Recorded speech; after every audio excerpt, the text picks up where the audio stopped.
unanimously insist that Krishnadas Kaviraj Goswami bring forth the later pastimes of Lord Chaitanya, the Chaitanya Charitamrita. Who can say why? Well, I can say why. That he had compiled and presented Sri Govinda Leela Amrita first. Narottam Das Thakur says in his Prema Bhakti Chandrika, or is it Parthana? I'm confused. That Krishnadas Kaviraj Goswami, the king of Rasik relishers, has presented the Sri Govinda Leelamrita so glorious that even stones melt in ecstasy when they hear this narration. So, and you can see in the Chaitanya Charitamrita, especially in the Antya Leela, the final 5 chapters, extensive quotations are taken from Sri Govinda Leelamrita. So the Vaishnavas understood the caliber of Krishnadas Kaviraj Goswami and said, you must bring forth the Chaitanya Charitamrita, which such a personality as Srila Bhakti Sananta Saraswati Thakur proclaimed as the greatest literature. And it was, as Srila Prabhupada said, it was his favorite literature. And especially when there was any leisure time in his later life, he would just like to read the Chaitanya Charitamrita. And Prabhupada, in his final dedication, completed on the Rama Akadasi of Kartik, November 10th, 1974, in Juhu, Bombay. If Srila Bhakti Siddhanta Saraswati Thakur was present, it would be a time for great rejoicing. So, Lord Chaitanya is Radha and Krishna combined, and Lord Chaitanya is coming to give the method and the means by which one can enter and safely walk the path of Raganuga Sadhana Bhakti and ultimately become qualified, amazingly enough, in this very small, puny, and this human form of life that we have, and in this most horrible time, Kali Yuga, can go back home, back to Godhead at the end of this life. So, how to do that? Aindra would like to say there's only one Yuga Dharma for everyone. We have multivariate services. We have a huge movement. We want to take over the world and the universe, or spread Lord Chaitanya's movement. Prabhupada very expertly and carefully and super intelligently manifested everything that was there in all the other yugas. We have our meditation in Satya Yuga. We have our the best of Treta Yuga, the best of Dwarpa Yuga, deity worship, but with emphasis on the Yuga Dharma, the chanting of the holy name. So Aindra was the most expert knower and representative of the Yuga Dharma and Lord Chaitanya's message, and doing so in Sri Vrindavan, just like Rupa and Sanatana Goswami, the chief disciples of Lord Chaitanya. He didn't tell them to go all over India. He didn't tell them to go to the foreign countries. He tell them, you go to Vrindavan and you stay there. He even said to, I think both, or at least one, Sanatana and Rupa Goswami, upon their departure from Jagannath Puri, you go there and stay there, and I will come again. Lord Chaitanya never did. That's why Raghunath Das Goswami was so valuable, that he, how many years? 12 years? Long time. He was the personal servant of Lalita Devi, Swarup Damodar Goswami. And Krishnadas Kaviraj Goswami credits Raghunath Das Goswami as his most important instructing spiritual master, Sri Rupa Raghunatha Padi, like that, always praying for their mercy.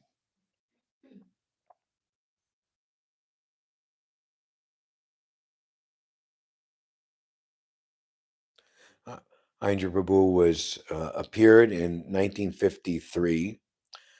In his own words, he left home at the age of 16 and walked this world as a man. That's a very amazing story. He would always say that when you join the Krishna consciousness movement, you're not meant to be beat down to become like a little kid and just like a baby and not think and just be completely dependent on, um, what the authorities tell you to do. Um, of course, Vaishnav etiquette and following, especially if in a stage where you're just trying to get your bearings and come out of like deep dark mode of ignorance and passion. But we're mentally meant. This Krishna consciousness movement is meant to train people to become independently thoughtful brahmanas. um, that the devotees of the Lord, they're meant to show the path to people who are bewildered by the demons who are propagating all types of falsity, gaslighting people, thinking in Kali Yuga that which is very bad is promoted as that which is very good, and vice versa. So the devotees of the Lord, the Brahmanas, devotee of the Lord Vaishnava is automatically a Brahmana because he knows Krishna, the Param Satyam, the supreme truth. So um, Aindra Prabhu, out of his intense love for Krishna, Radha Sundar, he was very, very powerful to separate truth from falsity.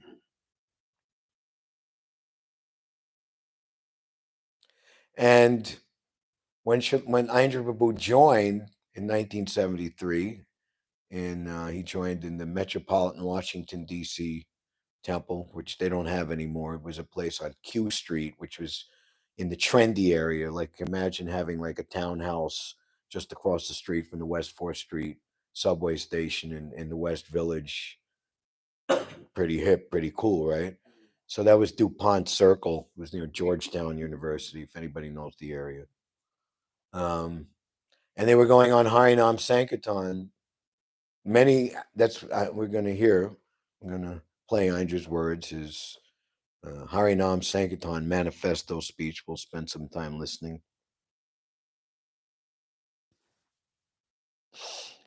And it was a source of great inspiration for him. Obviously, his destiny and his and who he was. Krishna knows who everyone is, and we might manifest ourselves in the beginning to the eyes of our contemporaries as a bungling bhakta or bhaktin, and maybe you know we have to be instructed at least 18 times to not wear two different types of socks, till we finally get it right. But Aindra Prabhu, of course, he came from the hippie culture, as practically all of us did back in those days. And he had really long hair down to his waist. And one of the dreams, there's a little sidebar that Prabhupada appeared to him and said, well, at least Indra, at least you did one thing for me. Everything he did in the movement in his whole career. Said, well, at least you cut off that hair for me.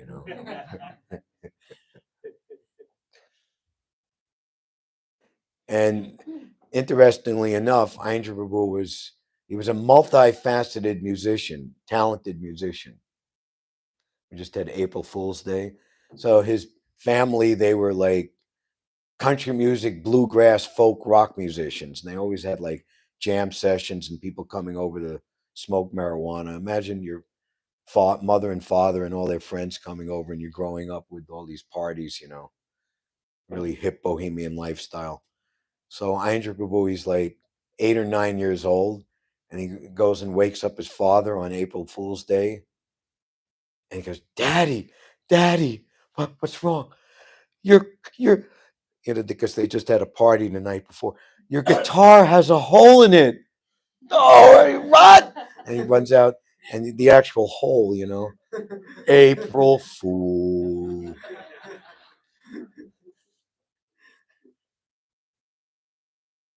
So, 1973 to 1977, only 4 years, and Prabhupada is gone. And then this is factual. I was a witness to this, and I was implicated in this too. The movement got sidetracked and steered away from the pure essence of Harinam Sankirtan and even book distribution, and everything turned into paraphernalia distributions, making money. Don't moan, don't groan, just pick it to the bone and bring it on home and just keep throwing that money into the bottomless pit, the big black hole. Where will it ever end? It ended in disaster. And Aindra Prabhu, he was greatly disturbed by this. And yeah, I have it queued up. If okay. Huh? Oh, okay.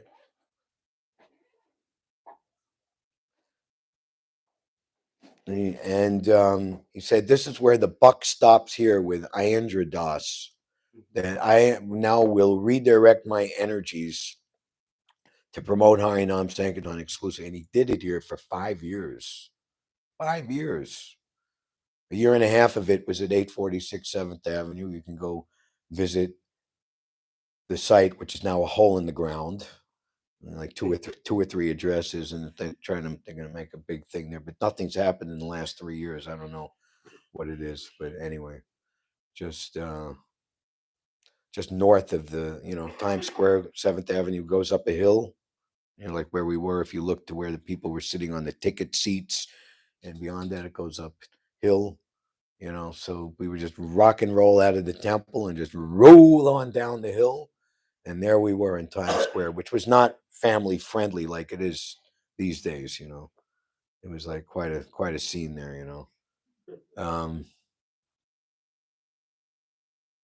And then we moved here, and he made the truck, which is like the workroom, where we have the second serve out for the Sunday feast. That's where Aindra created the panels and everything, and et cetera, et cetera. And what is now where we have all the lockers where our individual plates are, right? And that closet, which is the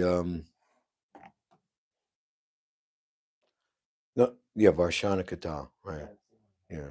Um, that was Aindra's particular office, and he started doing Chaturmasya there in 1983, and he did it every year till the end of his presence with us. But that's where he started doing it. And the altar upstairs, the posts, boom, boom, boom, and then the Oriental Gopi panels are placed. That they came later. But when we moved in here, this is a Jewish synagogue, and we had to remove all the pews. Isn't it another interesting note? The second floor, which is now all offices, Gopal Champu, Prabhu Vishnu, Jagadatri's office, and then Anubhav. That was just one open area. And that was another like Jewish kind of prayer thing, and like that. So all of these pews had to be brought out, and you see on either side of Radha Govinda the same type of stained glass. So that where Radha Govinda are now, that was where the Torah and the holy books were, and all of that had to be removed. So Aindra built the altar. So some points, and the Tulsi, where Tulsi is in the wintertime. Um, Aindra and Ramabhadra, for a time, that was their particular room, and the white stucco on the wall, because it was all just bricks before. Aindra did that himself. So he loved being here, and it was a very successful program. And but unfortunately, anybody of any type of means or intelligence or like kind of being able to get it together and go out there and say give a donation, whatever, put it in the can, dress up as a clown, and do a routine in the subway, and um, they were sent out. So Indra just had like just the misfits and those people who couldn't do that, give a donation. And it was like, and Aindra just struggled for a while. And then finally, one cold day in December in 1985 in Columbus Circle, he said, I'm out of here. And he went to Brindavan, and by and by started the 24-hour kirtan. So while Aindra was in Brindavan, he never left. He never came back here to the United States. Uh, he only left India once in 1992 or four. I'm not exactly which sure. And he went to Nepal to get a new visa, and we had to convince him very strenuously. Many of us in 2004, after Aindra had been there for 18 years, you have to come to Mayapur because they're installing Panchatattva. It's going to be gigantic. And he went, my service is here, and they're doing it a week before um, the Ekadasi, 5 days before Gorpanim, which is the full-on Holi in Vrindavan. Who has been in Vrindavan during Holi 5 days leading up to Gorpanim? Raise their hand. Pretty intense, right? Crazy. Right. It's, what do you call it? Transcendental hooliganism. And if you're so unfortunate to be riding by in a car and you left the door unlocked and they open the door and alley-oop, yay! A big bucket of colored dye and you're drenched from head to toe. Radhe, Radhe. You have to take it with a smile.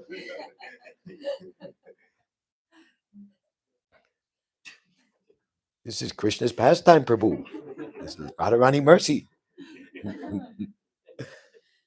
But the kirtans, when they come in the temple, they frisk everybody, and you have to leave. There's a big, huge pile of dye there, and everybody got confiscated, and but they all come in the temple. They're all like colored head to foot, and the dust is all over the floor. But it's one of the best times. So what ultimately convinced Aindra to go to Mayapur was that there's going to be so many devotees there, and your kirtan will be so well received. That convinced him. And even we're all going in the Tata Sumo together, on the Indigo Airlines. We're in the Delhi domestic airport, and he's have to say goodbye to everybody and bowing down.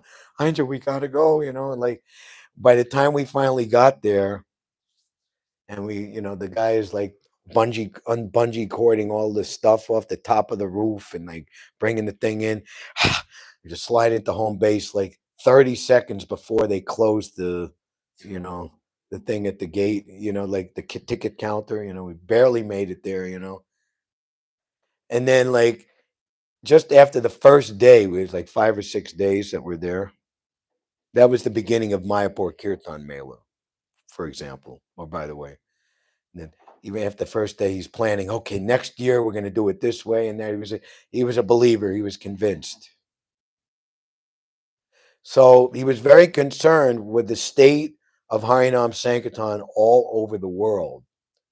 Because Vrindavan is international and devotees would come from everywhere. And he had his hand on the pulse, even though he was there in Vrindavan. Just like the Goswamis, they're in Vrindavan, but they're concerned for the upliftment of all living entities all over the entire universe. So let us play the. You're going to play it there, or you just press play? I just press. Oh boy! Wow, this is like amazing, huh? It's like.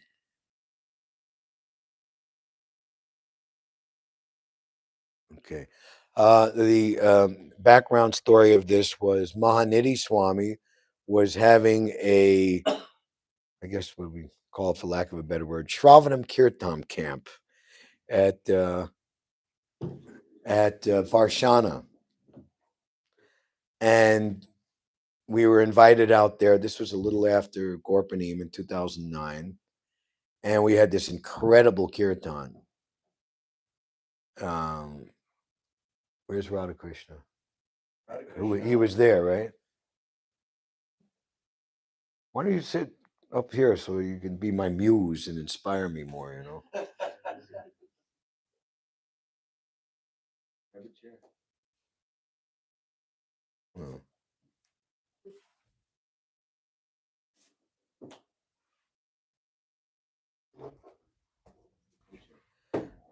So then Aindra spoke these immortal words. Please remember, and I beseech you again and again, please remember, worldwide ISKCON grassroots Nam Sankirtan revolution.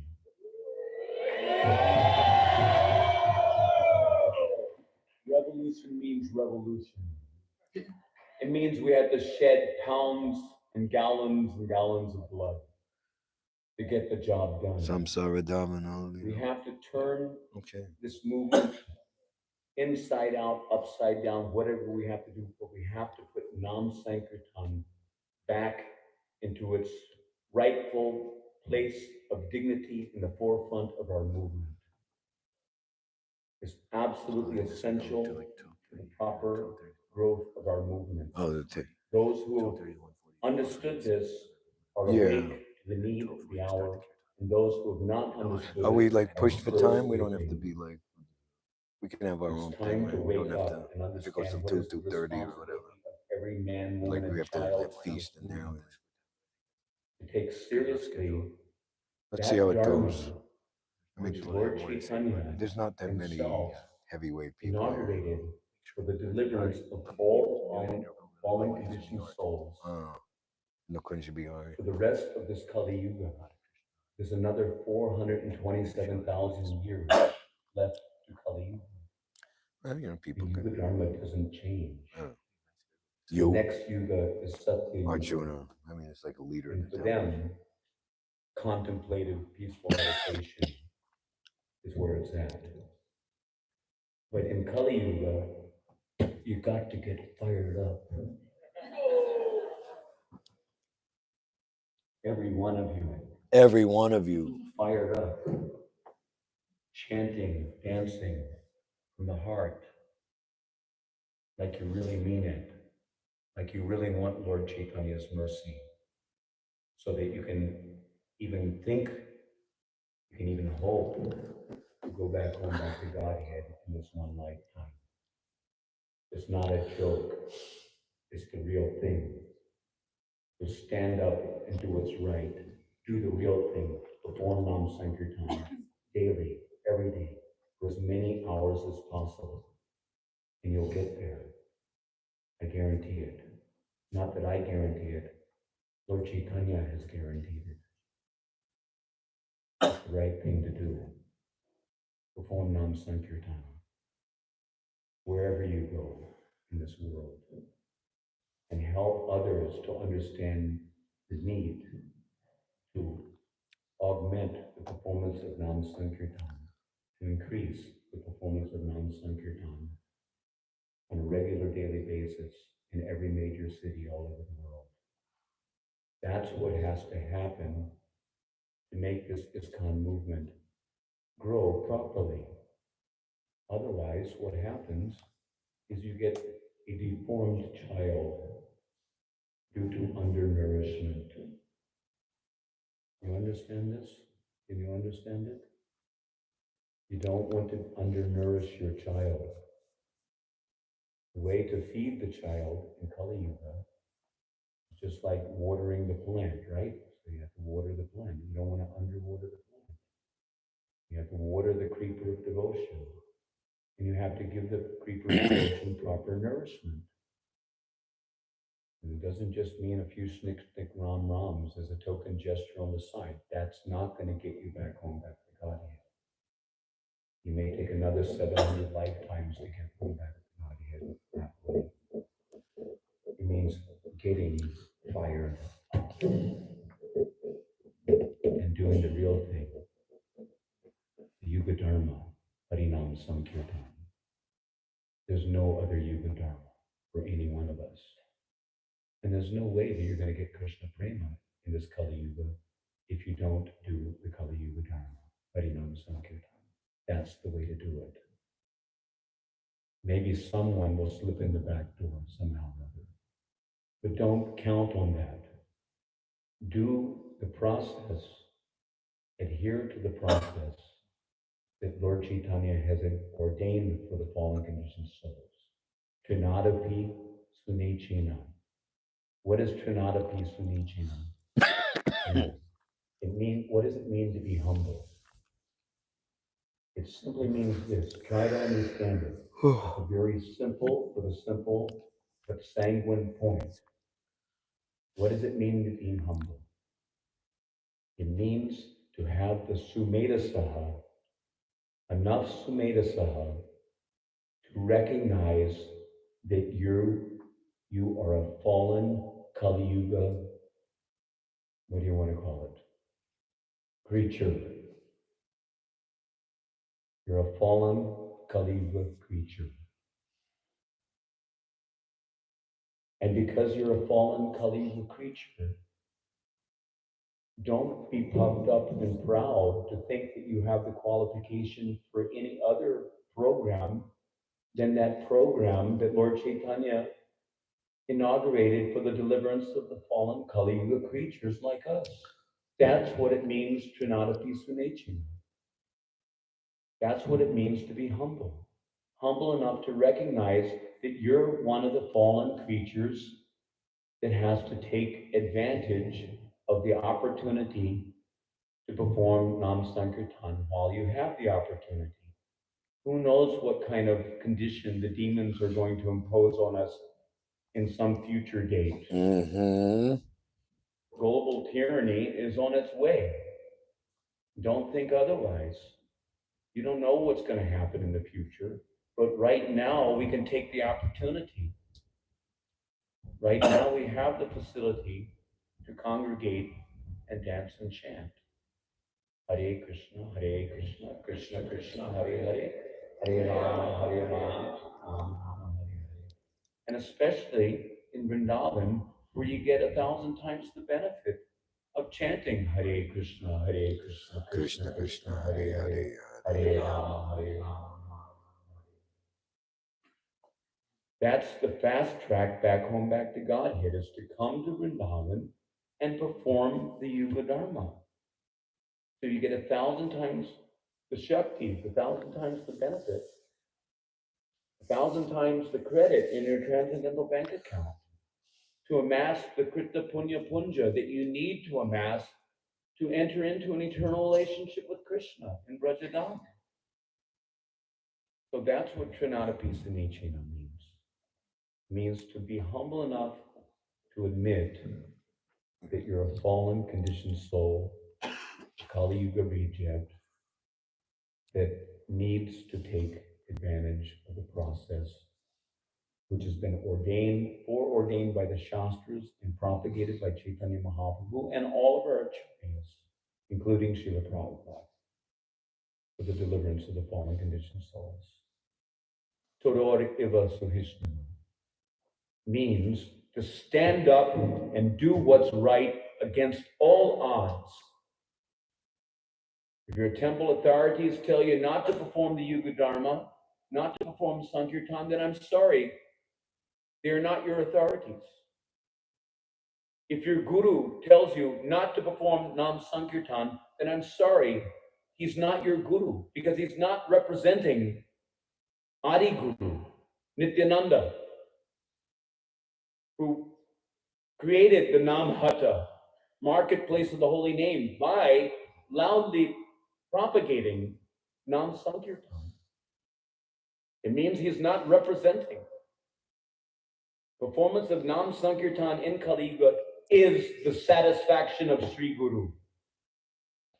And if the Guru is not satisfied by our performance of Nam Sankirtan, then he's not our Guru. Chaita Guru is satisfied. And the proper representative of Chaita Guru will manifest in due course to encourage you to do the right thing against all odds. Todore Iva Suhishnana. Amanena. What does Amanena mean? It simply means not to expect to be regarded, not to expect to be regarded as having the fitness for any other dharma in this age. Manadena. What does manadena mean? This is very simple. Simple for the simple. Manadena means to respect the actual self-interest of every other living entity in the matter of attaining the fruit of love of Godhead by encouraging them to perform Nam Sankirtan. That is Manadena. To respect their the real soul, the real self. Forget all of this psychophysical business. The soul has to go back home, back to Godhead. And the way that's going to happen is if the soul agrees to engage all of his psychophysical energies and his whole heart in the performance of Sneha Samyukta Harinam Sankirtan. Sneha means with affection. Samyukta means complete engagement. Full on. Fired up. And back home, back to Godhead in this one lifetime. Don't let anyone tell you that it can't be done. It can be done by adopting the proper process. And the process, which has been ordained by Sri Chaitanya Mahaprabhu, Lord Nityananda, and all of the acharyas in disciplic succession, is Hari Nam Sankirtan. And don't let them tell you anything different. Why did Srila Prabhupada stress book distribution? Book distribution is for the purpose of philosophically convincing others to join Lord Chaitanya's Harinam Sankirtan party. If they come and they see that there's no practical demonstration of the life of all transcendental knowledge in the books for them to participate in, be a part of, then no wonder devotees are leaving, and going hither and thither to look for the higher taste, because they're not getting the higher taste. They're not getting Harinam Ruchi. They're not getting Shuddhanam Ruchi, because they're not doing that activity which actually helps us to get Shuddhanam Ruchi. The most powerful process for getting Shuddhanam Ruchi is the loud congregational chanting of the holy name. Much more so than Nam Japa. Nam Japa is like taking tablets. And Nam Sankirtan is like an injection when you really need it. Bad, because you're sick. And if you think you're not sick, you're an illusion. So you need to take the medicine. And medicine means proper dosage and proper frequency. Not just a little token lip service, little make show, to kind of like a, and then anthropologically study about it in the scriptures. That, that was back in Lord Chaitanya's time.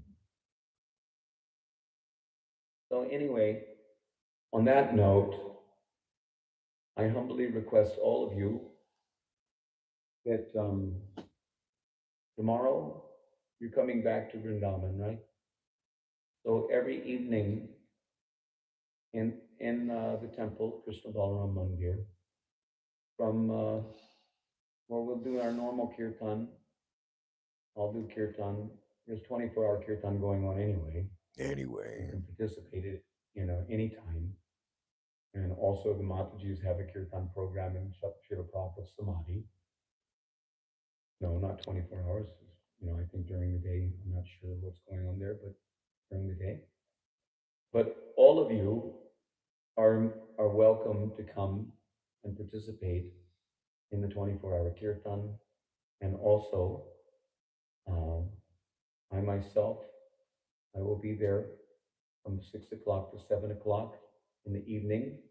And again, I'll be back on around 8:30 until 10:30 or 11 o'clock at night.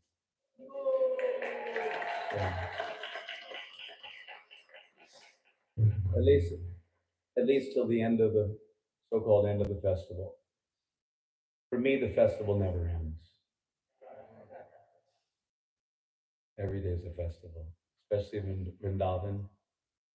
You have to allow every day to be a festival. Then your heart's in the right place. That's what Radhe Shyam wants for you. Every day a festival. chanting, dancing, feasting, and philosophy. As I mentioned in Mayapur, chanting, dancing, feasting, and philosophy. The philosophy is to convince us to chant and dance. Feasting is to energize our chanting and dancing. Chanting and dancing is for getting a taste for chanting and dancing. Chanting and dancing with a taste for chanting and dancing is to evolve to the platform of Ragmai, chanting and dancing. Ragmai means from the stage of Baba. And chanting and dancing on the stage of Baba, Ragmai Sankirtan, Nam Sankirtan, that is for the purpose of entering into Lord Chaitanya's Leelas and chanting and dancing directly with Lord Chaitanya and Lord Nityananda. So it's very important that we understand this philosophy. We have to understand the philosophy. If you're chanting and dancing in Lord Chaitanya's Sankirtan movement, then basically you've understood the philosophy. And if you're not chanting and dancing in Lord Chaitanya's Sankirtan, then it means you simply have not understood the philosophy. Haribol. Okay? So that's what Radha Govinda want for us every day of festival. Um,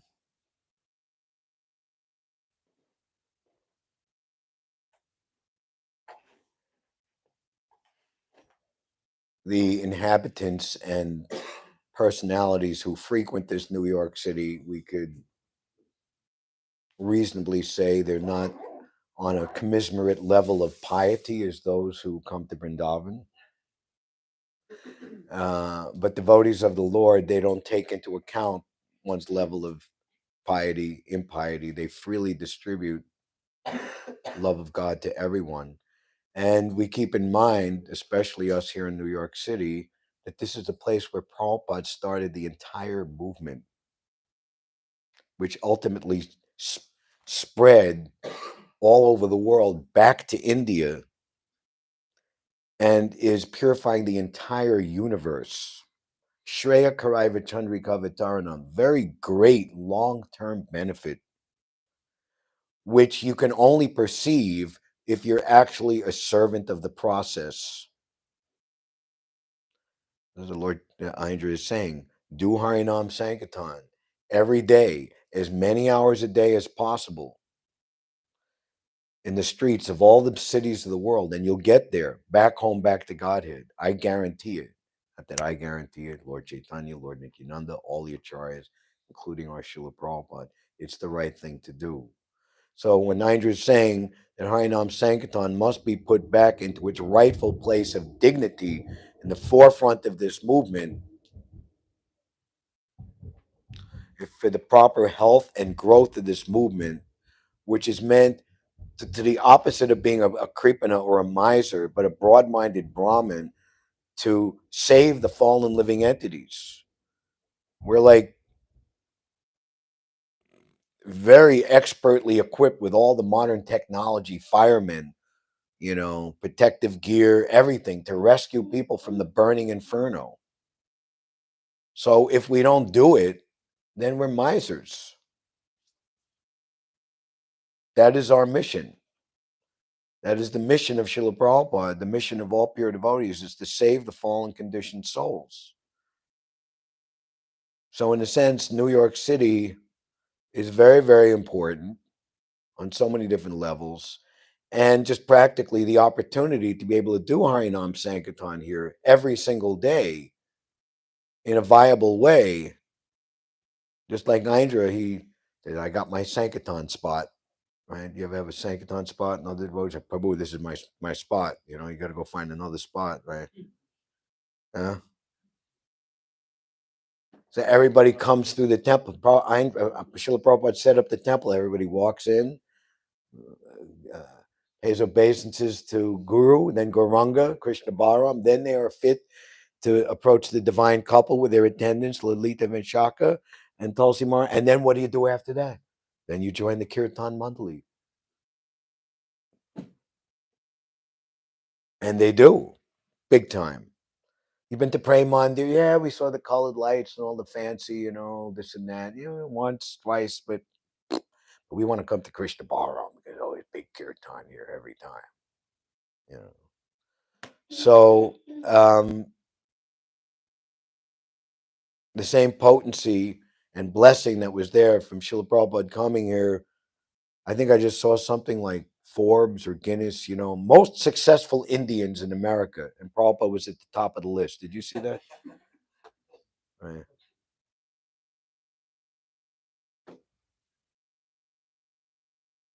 All the Indians, in their nice Taj Mahal houses in north central New Jersey. So Jackson Heights, for example, it was like 30, 40 years ago, Indian. Now it's like the Indians are very intelligent. Okay, they get here, they have to live in a place like Jackson Heights. After a few years, they get it together and they live in a mansion in New Jersey after that. They got themselves all set up.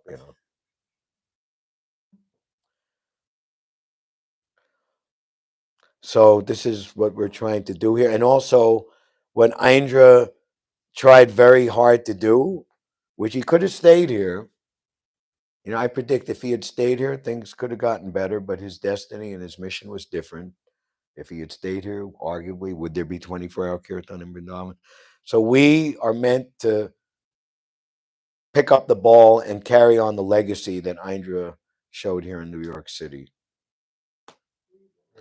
And me personally, I'm not going to talk about myself, but I was blessed to know him for 29 years of his physical presence, and the relationship is such that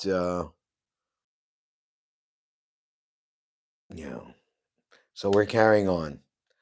So now we would like to have various devotees come and speak, and here we have Nikunja Bihari Prabhu, who has very wonderful association with Aindra in the early days here in New York. Please come up. And we wish to be enlivened and enlightened by his description of those glorious times. There's more. Okay. Sit there nicely. Microphone. I think all I can do is cry for Aindra Prabhu.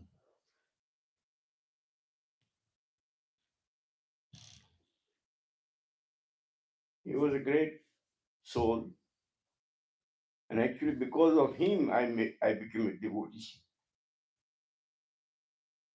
Fortunately, I was working in the area where he would go for book distribution every day.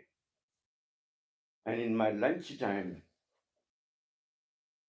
I will go there and I will attend his kirtan, maybe participate. Sometimes he may give me some cards and I will distribute. And he always have a Harinam truck in which he had deity, musical instruments, prasadam, and I also enjoy the prasadam. So, Oh, you too? Okay. um,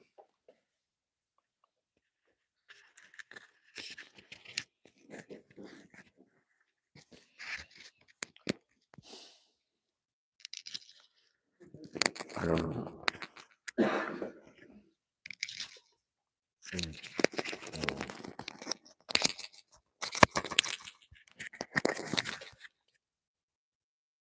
so this was my routine Monday through Friday, and then even Saturday and Sunday I will try to follow him and hear his kirtan, participate, and this created me a taste for Krishna consciousness.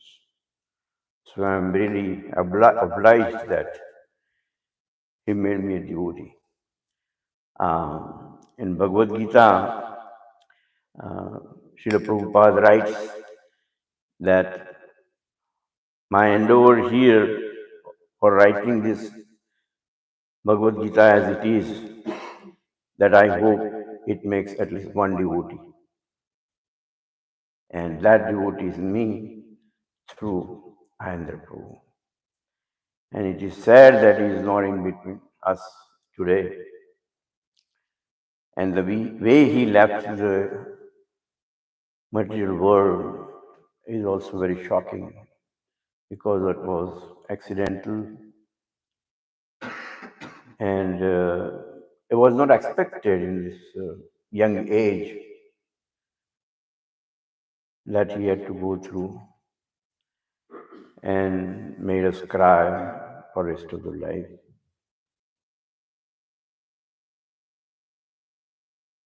The last thing I heard from him was in Radha Govinda temple. After the arti, he was doing kirtan, and I still remember it's ringing in my ears that he was chanting Radhe Vrindavaneshwari, Radhe Radhe, Radhe Radhe, Radhe Radhe, Radha Vrindavaneshwari, Radhe Radhe. So I like that tune, and I still remember those words. And that Radhe Radhe actually took him back to Vrindavan. So one day he came and told me that it's time for him to go. And I said, where? So he was living in New York City. And that's all about it. So again, thanking Aindra Prabhu, and especially this Prabhuji has carried on his mission and is giving us the opportunity to remind us not only on this appearance or disappearance day, but uh, by singing in the temple room with the rest of the devotees and singing different ragas. And taste for music was always there, but then I thought I may miss music for the rest of my life when I left India. But then one day I heard Prabhupada's cassette and I said, no, no, no, no, it's not that bad. Somewhere I'm going to find somebody. And I found Aindra Prabhu singing. The reason I say taste is because he had inclination for Bollywood compositions. And I sing almost 400 songs if you want me to sing, which are memorized. Being a child, I used to listen to the radio and it went all in my mind, not from that mundane music point of view, but people like Lata Mangeshkar and all that, they really sing wonderful melodies and ragas that really uh, are so good. And Aindra Prabhu actually followed those methods and taste and everything throughout his kirtan. So this was the other side of the beauty. And then it became more and more familiar. And one time I was talking to Radhanath Maharaj while we were taking him to the airport, and I started singing one by one Aindra's um, kirtan, and then I say, let me tell you, Maharaj, how it came from, which song it came from. So, uh, so I used to sing kirtan, and then I will sing the original Bollywood song, which was, I mean, being, in front of a spiritual master, you don't do that. But it was just a comparison that it was based on the Bollywood and how lovely, how wonderfully he followed those sequences. And India is a place, I tell you, that if you can sing kirtan in Bollywood melody, because they are all famous and they are easily in on the tongue of local people, they can easily grasp it, remember it, and like he said, chant and dance, people can do that very easily. So that's all I have to say. I'm so sorry. Uh, I took a lot of time, Prabhu. Oh, Hare Krishna.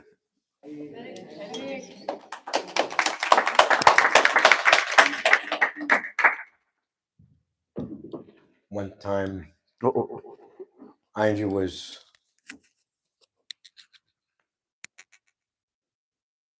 in Kunji Bihari.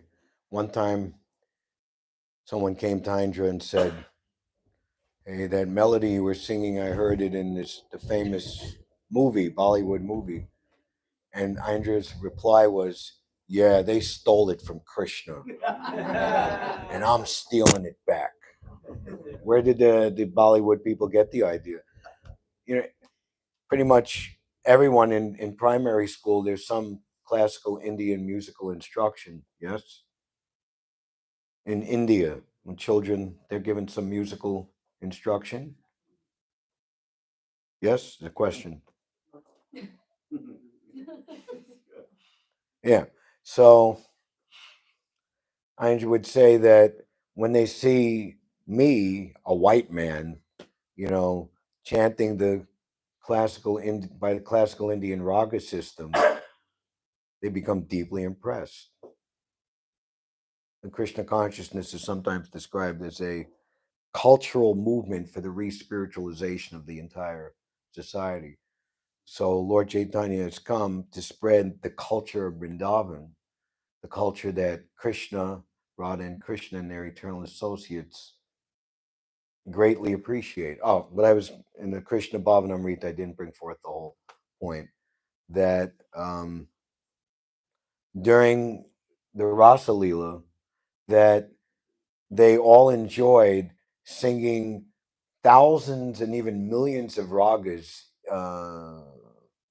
not considering the time, place, or season, just to relish them. It's described that in the Krishna book, the Rasa dance. It was one night, but it was not an ordinary night. It was a night as long as the night of Lord Brahma. So much time. So they're simple, but we're meant to progress to. But then again, if one has musical ability, singing ability, that's not enough, or that's not the criteria, because then our kirtan can just become a musical exercise.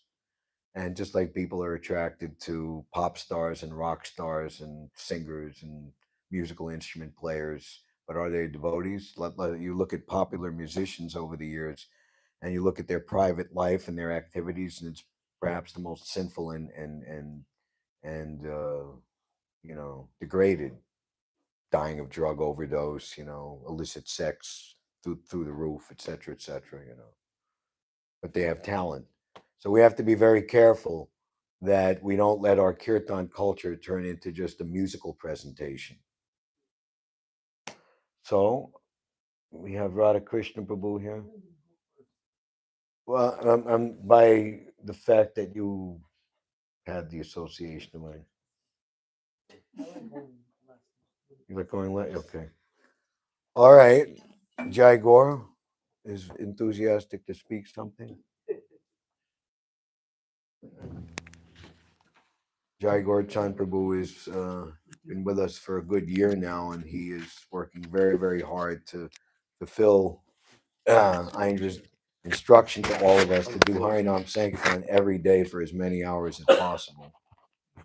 Because when we had a Pavanittai Chandir for 3 months, they teamed up together and made, we were like 8 hours a day? We're doing 7 hours a day and 12 hours. 7 hours a day and 12 hours a day in the subway. Is this okay?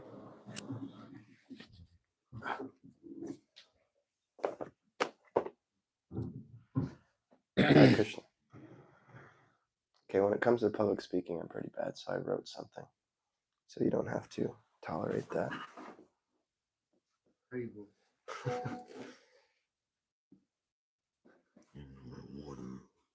Hopefully it's not too long.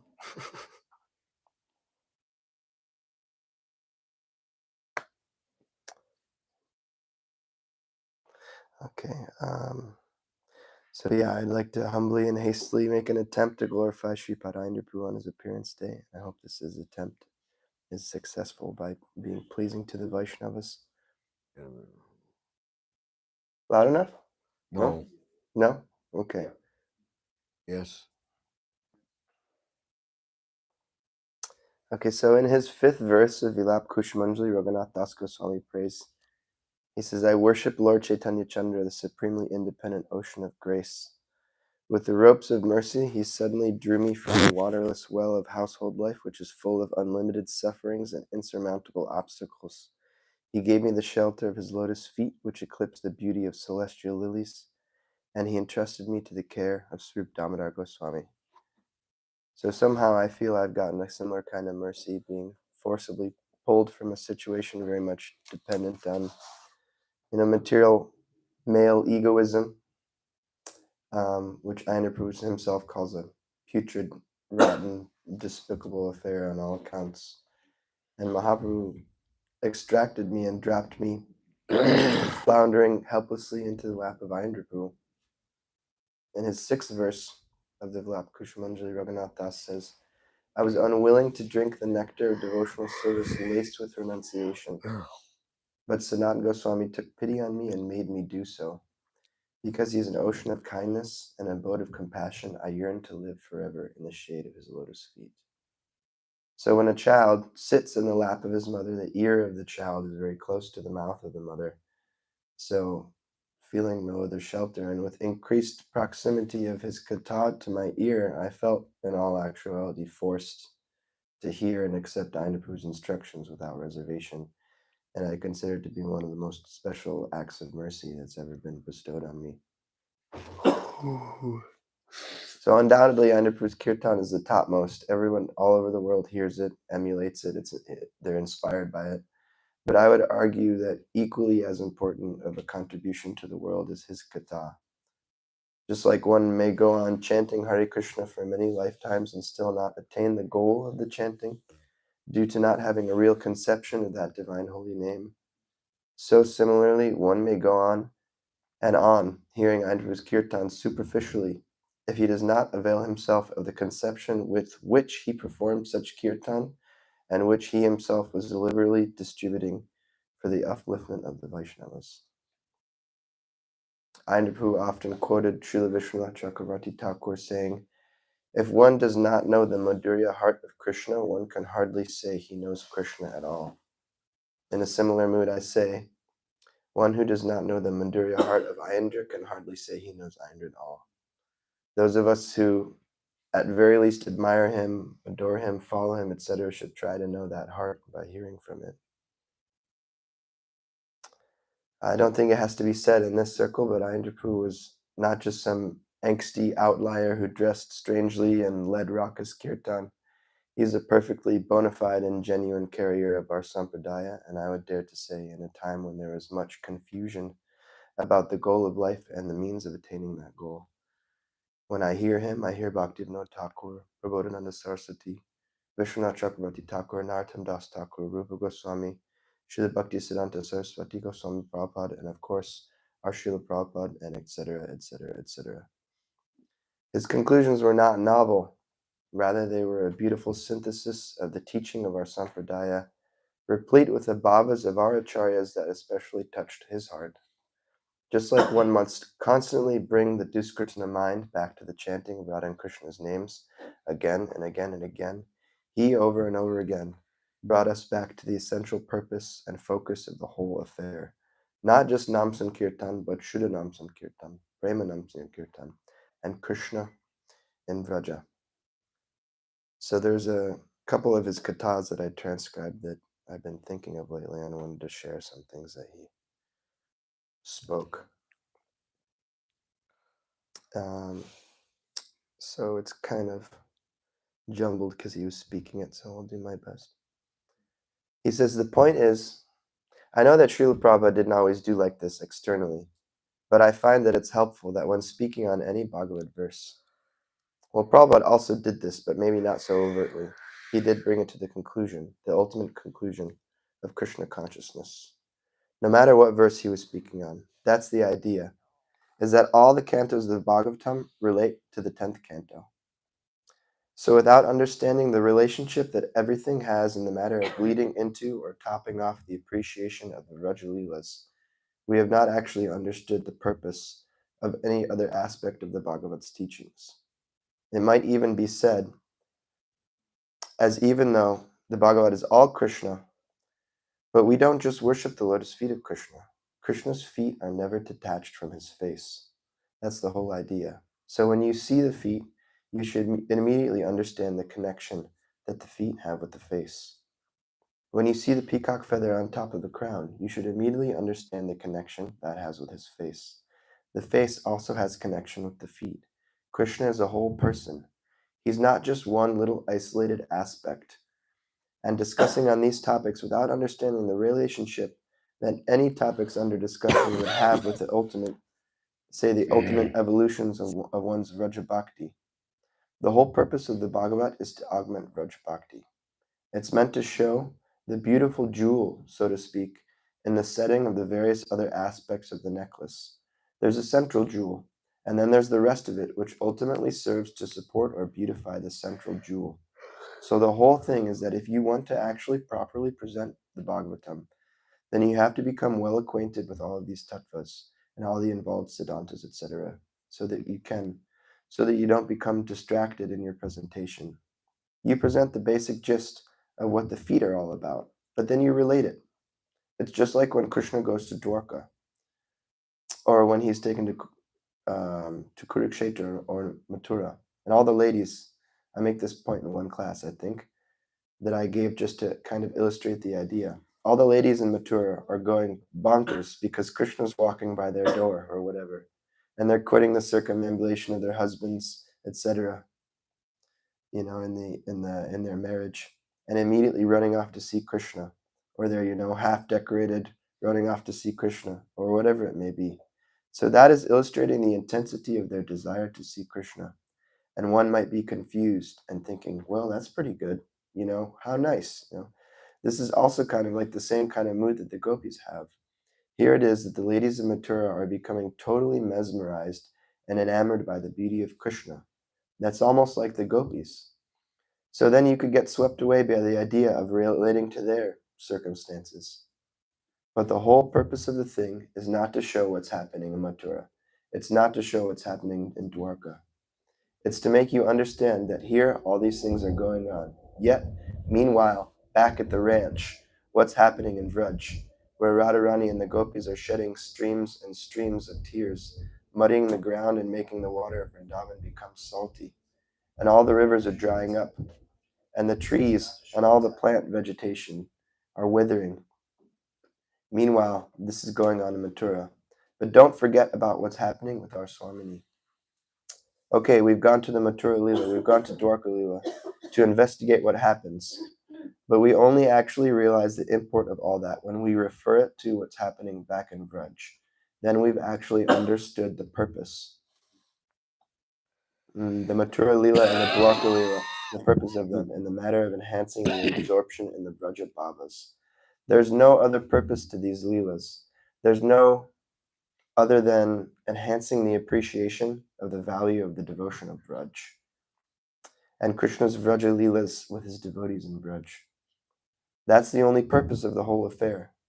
Just like Prabodhananda Saraswati says, that this whole material creation would be absolutely worthless if it wasn't for Krishna appearing and performing Rasa Leela here. So when we hear the Shrishti and Pralaya Leelas of Krishna, external pastimes, material pastimes, stuff like that, the whole purpose of that thing is to create a new life. The whole purpose of that thing, and that's the stage for Krishna to come and enact his pleasure pastimes, his Rasa Leela and other Nikunja Leelas, which make this whole thing worthwhile. Otherwise, it's all Shrama Evahi Kevalam. It's a total waste of human form of life. The rest of the Bhagavatam can be considered, practically speaking, Shrama Evahi Kevalam, if you don't arrive at the honeymoon face of Krishna and relish the beauty of his life and relish the beauty of his sweetest smile. So this may be like a shocking conception to some, but it's perfectly in line with the teachings of our acharyas. Prabhupada said in his Gita purport that into 1865 that one shouldn't even divert his attention to other forms of the Lord. And Bhaktivinoda Thakur says things similar in his Swaniyama Dashakam. And it's these types of things I'm ever grateful to Aindra Prabhu for highlighting so that such Babas can be found and followed by little old us. And I just wanted to read one more thing that he spoke from his another kata. He says, Kirtan is our bhajan, no doubt. But at the same time, there's more to Kirtan than just the externals. There's the culture of the bhav. And for culturing the bhav, we have to understand what bhav is to be cultured. And for that, we have to hear about the varieties of bhavas that are to be cultured.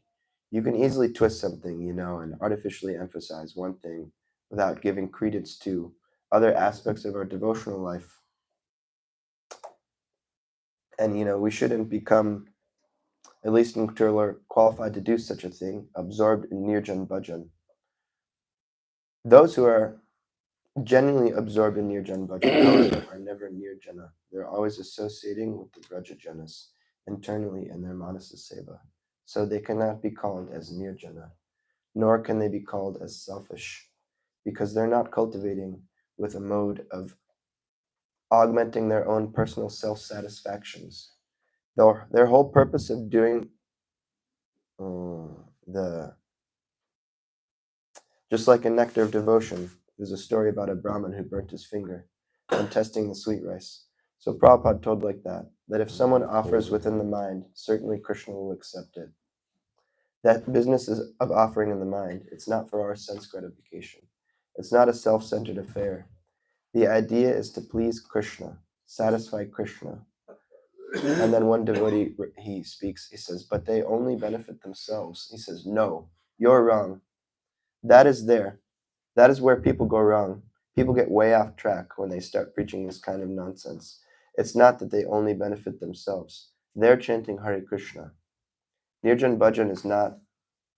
Do you think that Rupa Goswami didn't do Nirjan Bhajan? He certainly did Nirjan Bhajan. Raghunath Das Goswami did Nirjan Bhajan. They weren't itinerant Goshti and Nandi preachers, but by their bhajan, they benefited the whole world. And I get into this point in the book also very elaborately. That if someone is engaged in Shuddhanam bhajan, if he's one man sitting alone in the forest chanting Shuddhanam, then how much more benefit is his single recitation of one pure name of Krishna to the whole world? Because first of all, every sound vibration travels 7 times around the earth before its dissolution. So the whole world is becoming purified by the presence of a single Shuddhanam Nirjan Bhajan Nandi.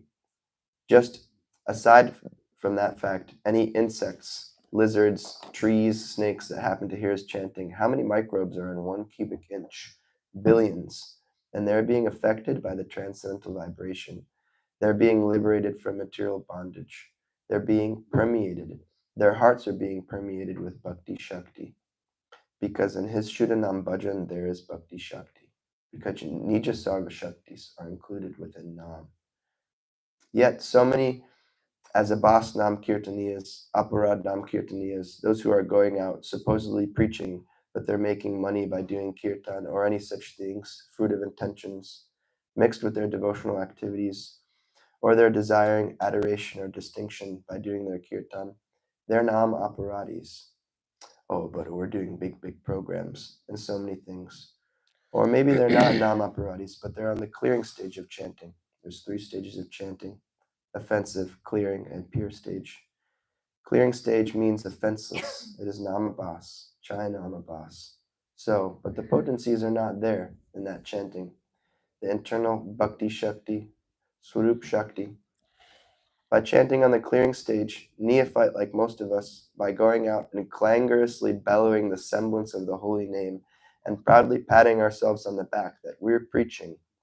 What is the value of your 1 minute, 2 minute speech? What is the value of your hours and hours of kirtan? Some value is there. You become free from material contamination, and it can help you to become free from the anarthas and things like that. which is kind of like preparing the groundwork for further progress to the Pure Name platform. But it's not that those who are going out and chanting Namabas that they're doing more for the world than someone who's sitting in the forest chanting Nam. Please, you try to understand the logic of that involved. And he goes on to say, of course, someone who goes out and they're chanting the Pure Name, then how much more are they benefiting the world? So I just wanted to, these two katas are things I've been meditating on for the last week in light of this appearance festival. And I think this is what Aindra wants for us, like one pointed focus on chanting Krishna's holy names purely, which implies knowing Krishna as he is, approaching him as himself, as he likes to be. And I believe any humble and sincere attempt to do so will garner Aindra blessings and encouragement. And for those who are looking to feel it, there's no doubt his presence will be felt. Hare Krishna.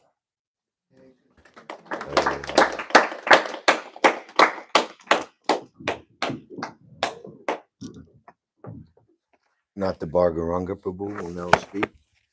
Here's a short statement, which is in mood as to what Jaigor Chandra has just presented. To think that Nam Japa is only for your own benefit is small-mindedness. The Nam Japa is what is going to give you the power, is what is going to give you the Shakti, the purity, to actually be able to propagate in a real way. So your Nam Japa should be performed with the idea of gaining the fitness to be able to actually do good for others in a viable way. Mukam Karoti Vachalam Hangumum Gaite Girim Yakapitamahan Vadeshi Kuliditaranam Paramanandamaram Shri Chaitanya Ishram Hariom Tatsai. So I was recently, someone asked for all of Aindra Prabhu's kirtans, so I searched, there's like a Facebook link there, and in searching for that I came across I think everyone knows Bali Rico from Florida. He's like a very good mridanga player, and he was mentioning Aindra Prabhu, and specifically one of his albums, The Prayers to the Dust of Raja. Aindra Prabhu recorded so many different albums of kirtans, and he said there was a part in his life which was before he heard that first track, and a part of it, then they're completely different. It completely changed his life in the second part of that, and that it, the way that it sounded, the emotions, the rhythms, the mridanga playing, everything was just completely revolutionary. And it reminded me in the CC when Maharaj Pratapdarudra was on the roof with Sarvabhauma Bhattacharya, looking out and seeing the Sankirtan coming of Lord Chaitanya's associates. I mean, he's the Gajapati king of Orissa, so he's seeing so many kirtans. Every Rath Yatra, so many kirtans coming to do service for Jagannath. But he mentions that he's never heard a kirtan like what he's seeing, and he's astonished and asking Sarvabhauma Bhattacharya what's going on.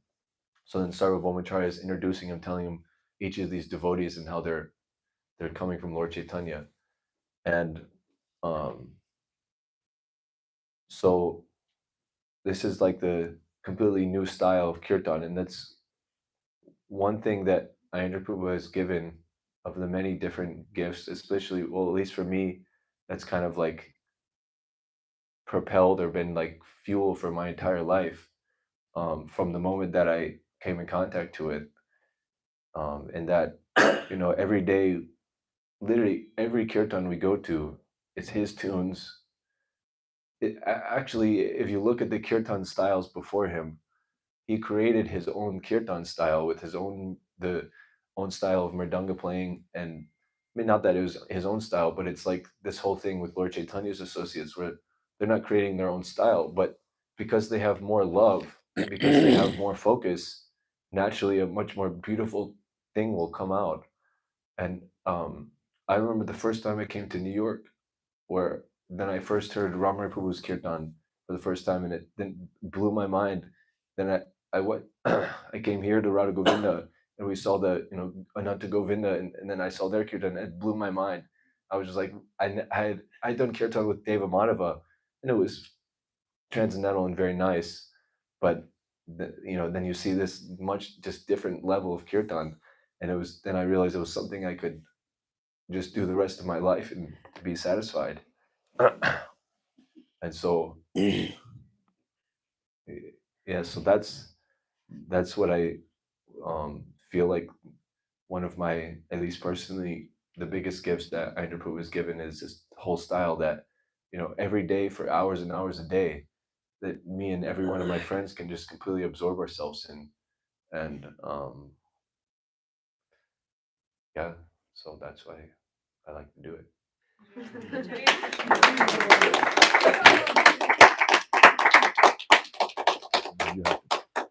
Your turn.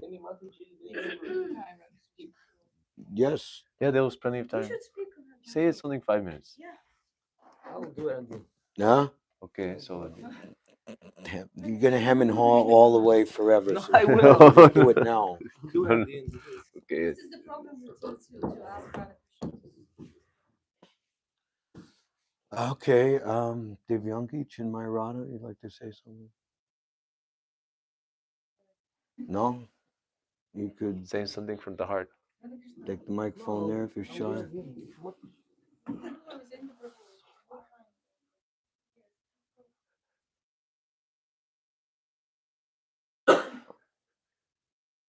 No? Okay, good.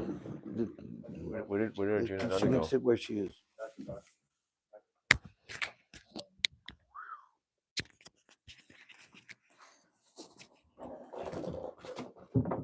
Not that I'm qualified in any way to speak about Aindra Prabhu or about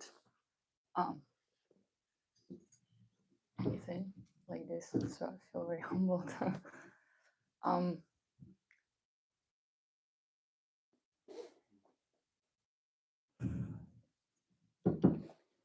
Well,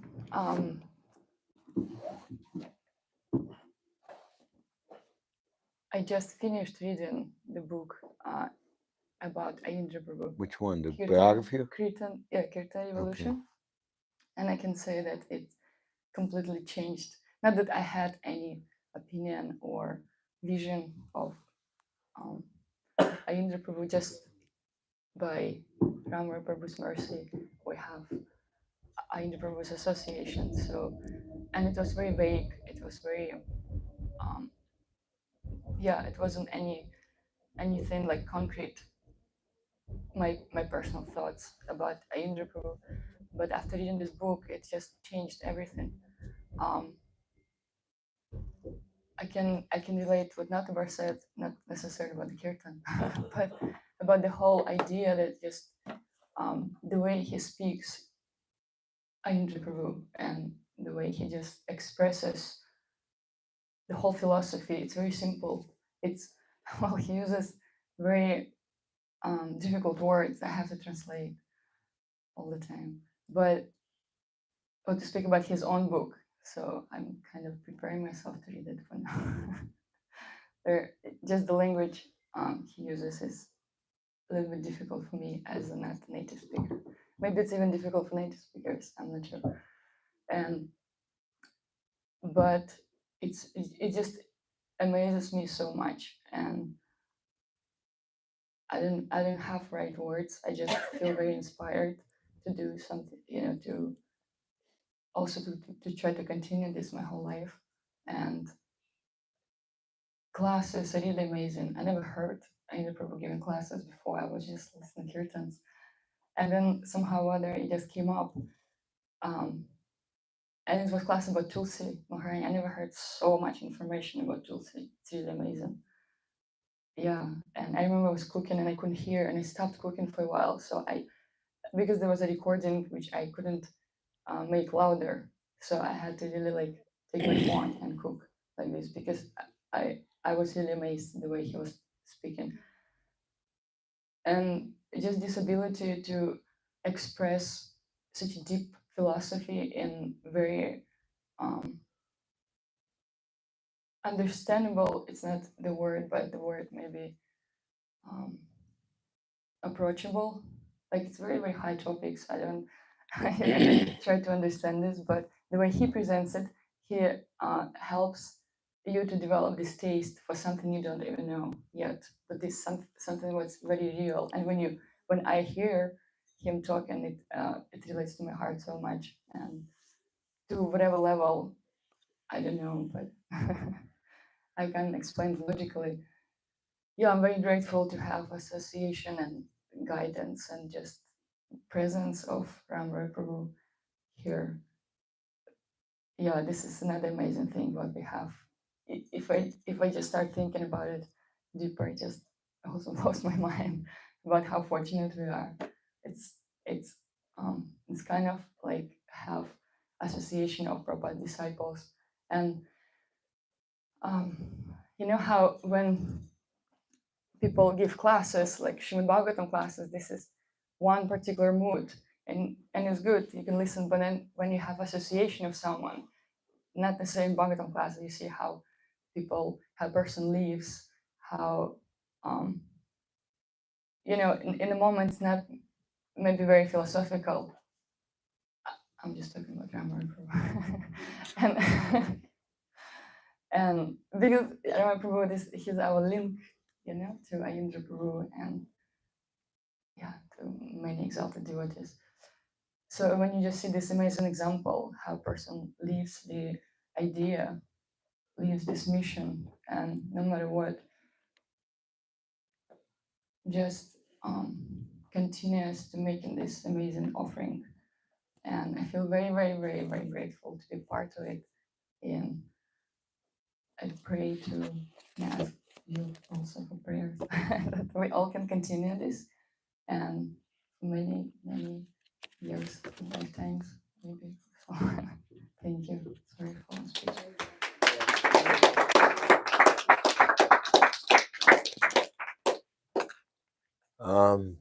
We have some of the senior leaders here. We have Ram Brahma. We have Arjuna Nanda. Would you, Prabhus, like to say something?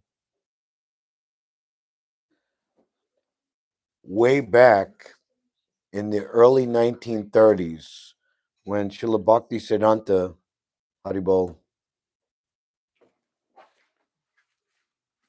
was sending his disciples to London, one of his ideas was to create a youth hostel for Indians abroad in London going to university in London. It was like 90 years ago. So, of course, this is Lord Chaitanya Mahaprabhu himself said, Bharata Bhumi Manusya Janma Haya, right? Those born in the land of India should make their life successful. And when their life is successful, they should spread the glory of India all over the world. So, being born in India is like if we're going to run the marathon here in New York, and if you're allowed to start, up here by Red Hook in Brooklyn, and you don't have to start on the other side of the Verrazano Bridge in Staten Island, you have like a 5 or 6 mile head start. Of course, you shouldn't fall asleep, like the proud jackrabbit, and then the tortoise is going to win the race. So Arjuna Nanda is very much, just actually we met him, or he came down from Boston. I said, "What are you doing over there? You should come over here," and he did, and the rest is history, and history still in the making. Hare Krishna.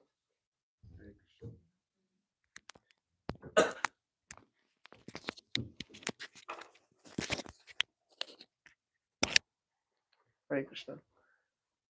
So I was just thinking that how potent is a pure devotee like Srila Prabhupada, and he has so many potent, such powerful Mahabhagavad devotees, and one such devotee is Sripad Aindra Prabhu. When I still remember that it was probably my second year of my Krishna consciousness, we had a retreat in Mayapur. So initially we are very enthusiastic about too much austerities.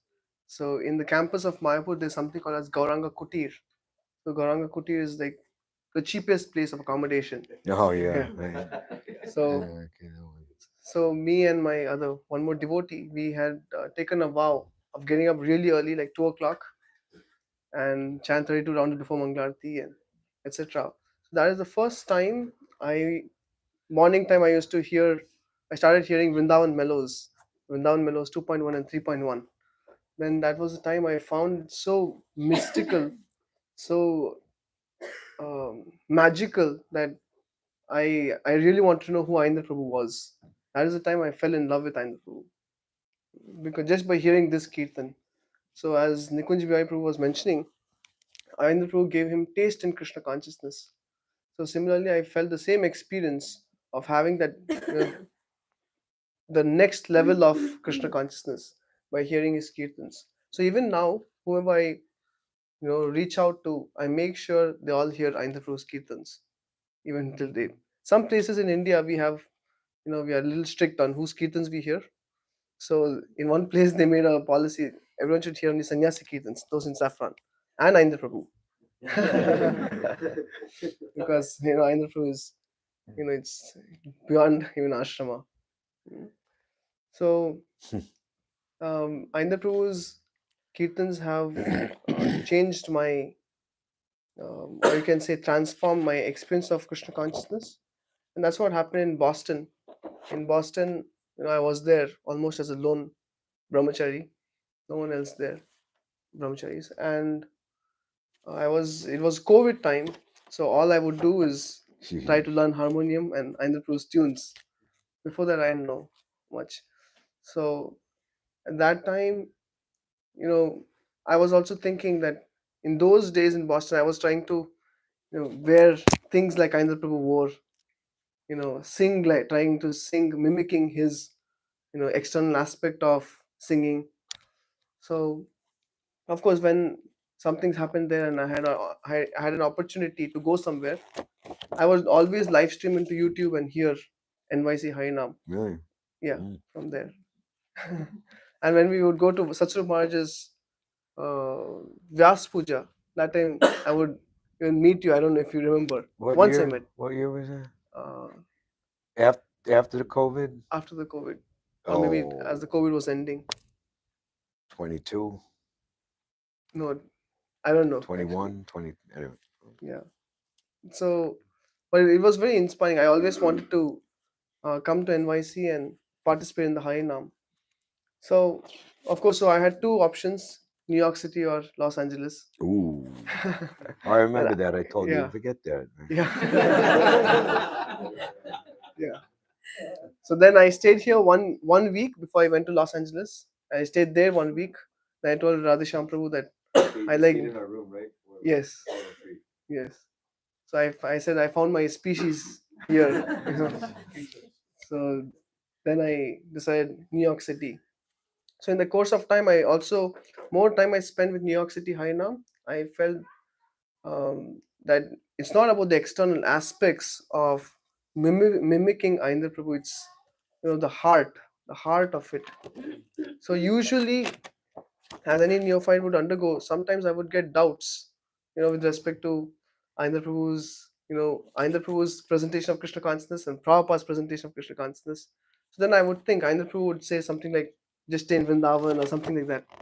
Then I would think, okay, then why does, and there would be some people in my friends in Vrindavan, and they would say that, Prabhu, do you know Aindra Prabhu said just stay in Vrindavan. Therefore, why are you going to New York City? Why are you going traveling? Why are you preaching? Just come and stay here. This is what created the biggest doubt for me. But then I saw Ramrai Prabhu doing Harinam Sankirtan, close associate of Aindra Prabhu, and daily doing Harinam in New York City. So then I got some confidence, and that of course removed my doubts and gave me more faith. There's certain teachings of Aindra Prabhu, like he said the best Bhajananandi, the best Goshtanandi is the best Bhajananandi. This is like reconciling the both, because I was always like, Haridas Thakur is also Goshtanandi, not just Bhajananandi. He was preaching. Chaitanya Mahaprabhu ordered him to preach, and all Prabhupada was a Goshtanandi, this Goshtanandi, that Goshtanandi. So how can we simply stay in Dham and do bhajan? So then, when I heard this particular teaching that the best Goshtanandi is the best Bhajanandi, it removed so many of my doubts. And just from the book, Kirtan Revolution, I was just going through this. Sorry? Yeah. You can make notes. So this is about the mystical, transcendental, transformative aspect of Aindra Prabhu's Kirtans. When we heard his Kirtan, we could hear Krishna Leela coming out of the holy name. Actually, I've heard the same tunes sung by so many Kirtanyas, professional, whatever. But is that Aindra Prabhu's, Bhakti Shakti, that's what is being spoken here. Nama Rupa Guna Leela. It was manifesting when he was chanting Hare Krishna. And that's due to the depth of his spiritual bhajan and practice. A lot of pure Bhakti Shakti was manifested through his Kirtan. Actually, this is what attracted me to Aindra Prabhu's Kirtans the most. Even more than tunes. Even if he sang just Prabhupada tune, is the Bhakti Shakti which is very attractive. Mm. And just one more. Okay. Aindra Prabhu inspired them. Okay, sorry, not this one.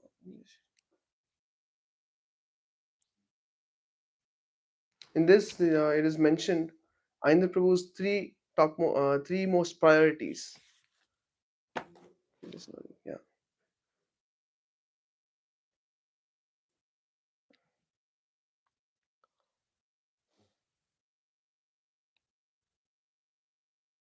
Yeah. Aindra's priorities remained clear. Three things are more dear to me than life itself, he told Radha Madhava. First and foremost is any service to my Guru Srila Prabhupada in his ISKCON movement. So this was also very nice. And second is my service to 24-hour Kirtan Mandali in Sri Vrindavan Dham. And last but not least is my service to Shri Shri Radha Shamsundar. These three are more dear than life to me. So it is impossible for me to separate myself from them. So in my experience, I have seen, honestly speaking, both. I've heard Aindra Prabhu's, I've also heard some Aindra Prabhu's lectures. I've got a glimpse, at least, if not understood, Aindra Prabhu's mood and heard his kirtans. And I've also heard people who quote Aindra Prabhu for what they want to do. Mm. And I found some gap in both of them. Therefore, hearing Aindra Prabhu, like Jai God Prabhu was mentioning, is also very important in understanding his mood. And it was very inspiring to hear what Ramray Prabhu played. That Aindra Prabhu is saying he wants this Harinam Sankirtan to go on in all of the major cities across the globe, across the world. So, this is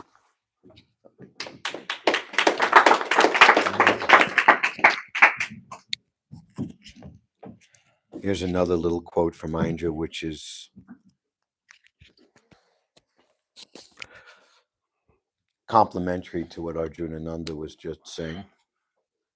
So this is the mood of the Brajabasis that we see in Srila Prabhupada, how he synthesized simultaneously the cultivation of the internal bhajan in relationship with the external cultivation of bhajan in the form of kirtan for the benefit of others. That includes preaching. I'm reading Giriraj Swami's book, Dancing White Elephants. Has anybody looked at that or seen that? Dancing White Elephants, the new book? It is a must read, absolute must. So after they landed in Bombay in October 1970, they were invited all the way north into Punjab, Amritsar. And Prabhupada was doing 5 to 7 programs a day from 7 in the morning till 11 o'clock at night. And you have devotees like Yamuna Devi saying, I was in the prime of my health, 28 years old, and I just couldn't keep up. Prabhupada was like superhuman. He was just like he just wanted to.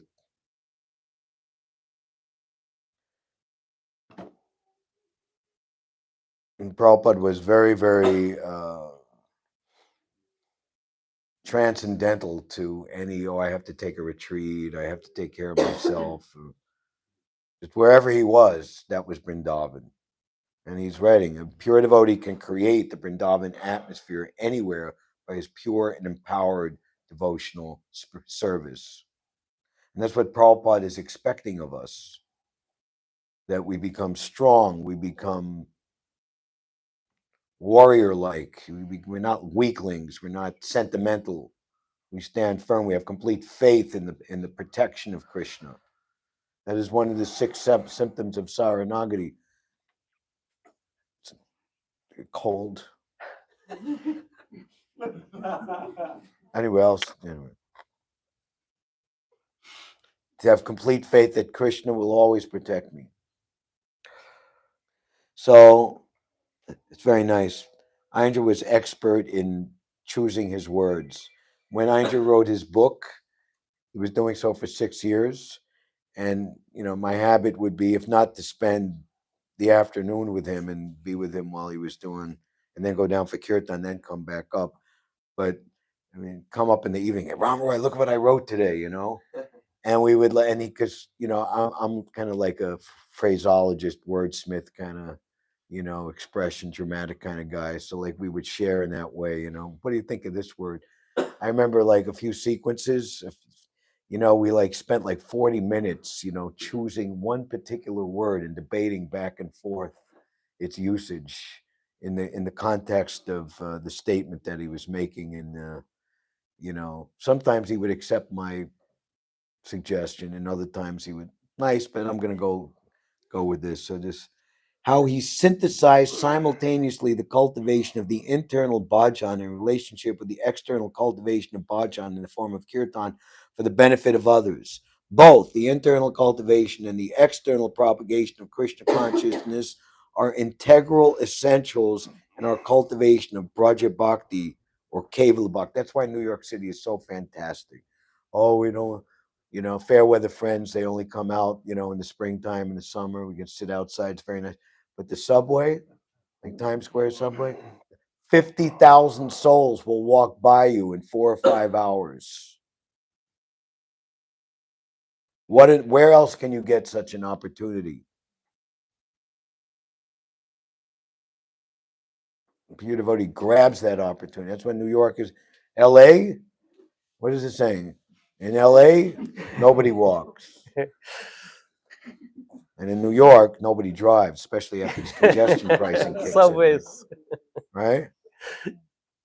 There was Sikhananda Maharaj last night. He was telling me, I've been to other cities and it's like, it's dead. He said, what about Detroit? And I said, he hadn't been there. Not only no way, but I don't think you want to go downtown Detroit anyway. So, but New York, it's right. And like Times Square, wow.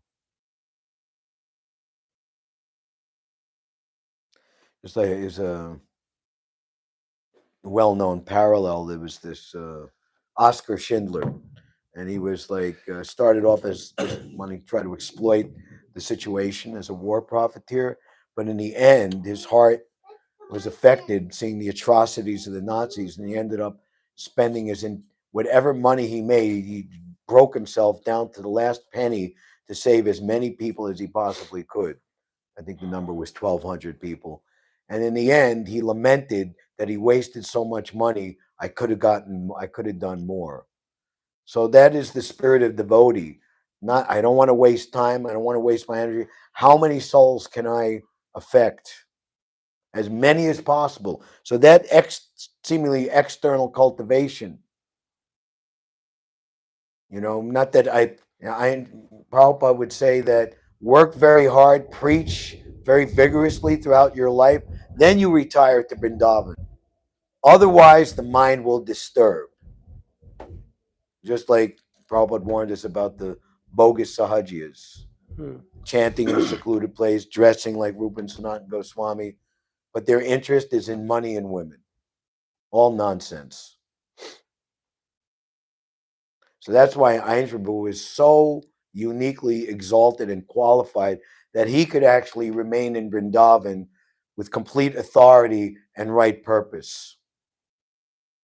And Prabhupada said, if some of my disciples can live in Vrindavan as real Goswamis, he said 2 things.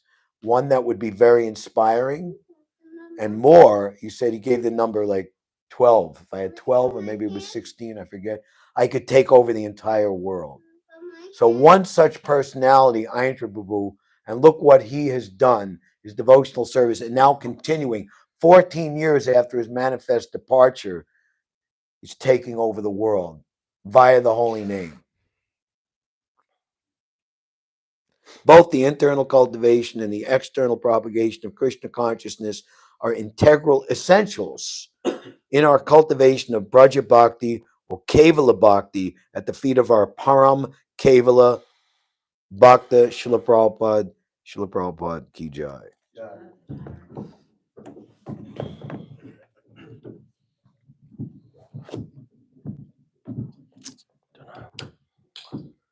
वंशकल्पतरुभस्य च कृपासिन्धुभ्यैव च पतितानां पावनेभ्यो वैष्णवेभ्यो नमो नमः. Shripad Aindra Prabhu ki jai.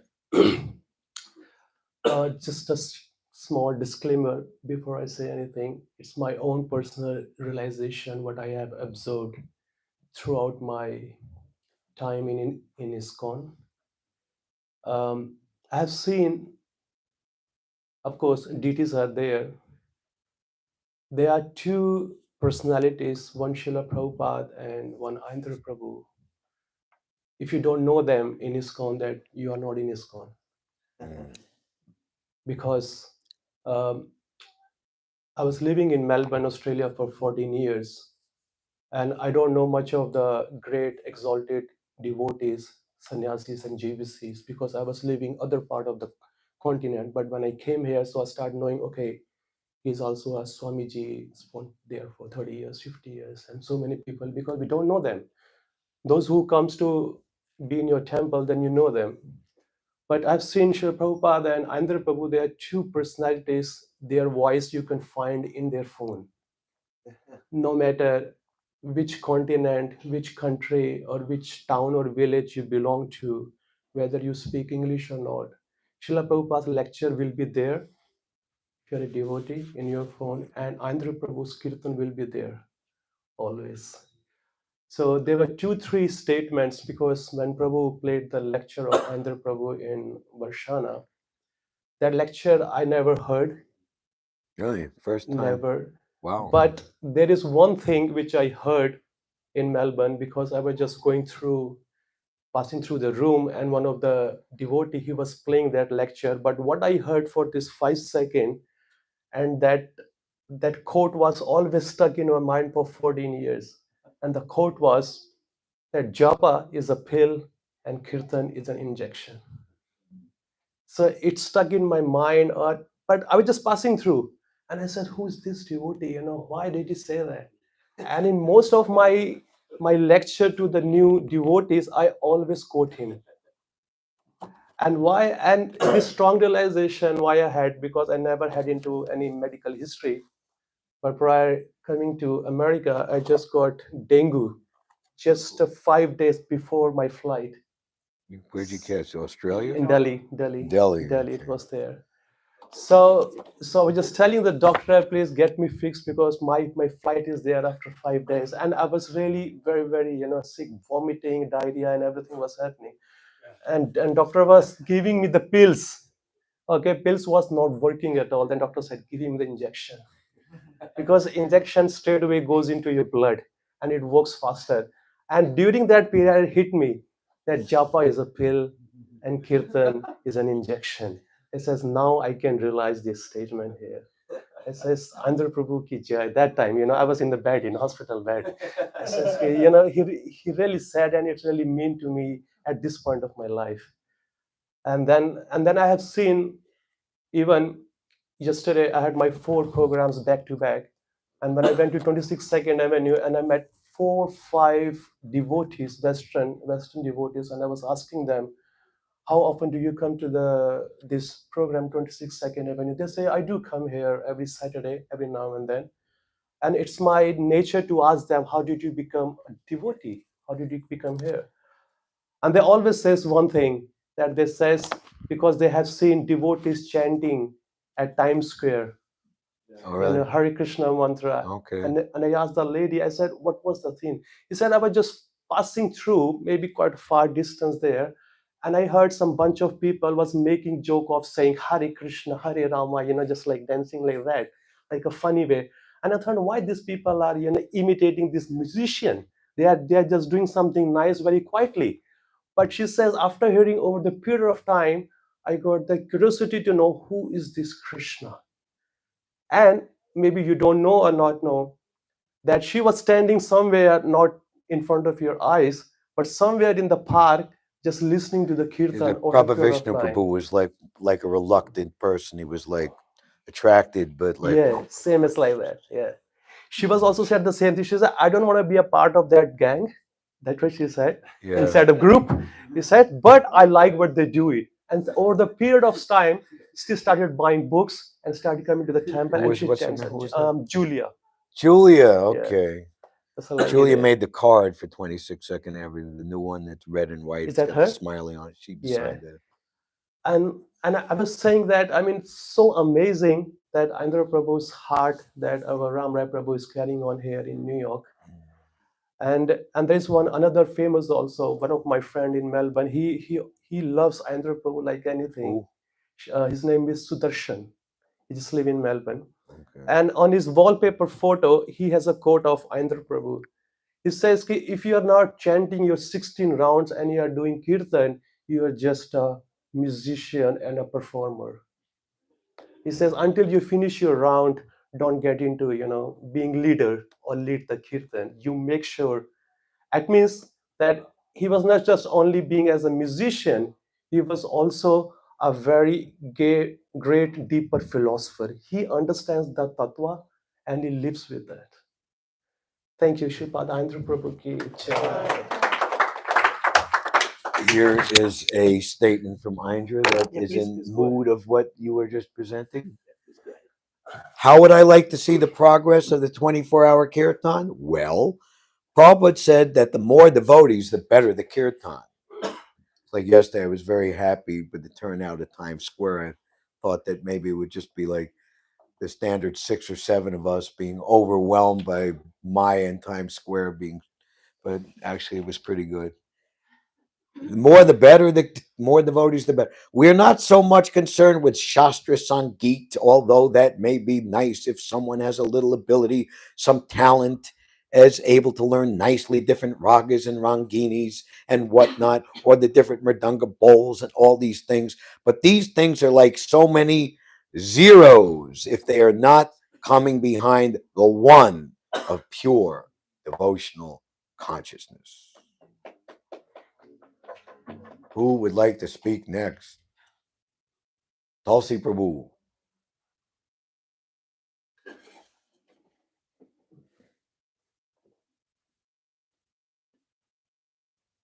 Tulsi then Radha Krishna.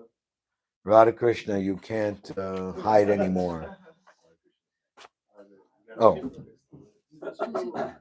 you have to put the thing. You have to put the thing on there. Keep up with the. Hello, Mr. Shrikar, the camera. You have to keep. You're the cameraman.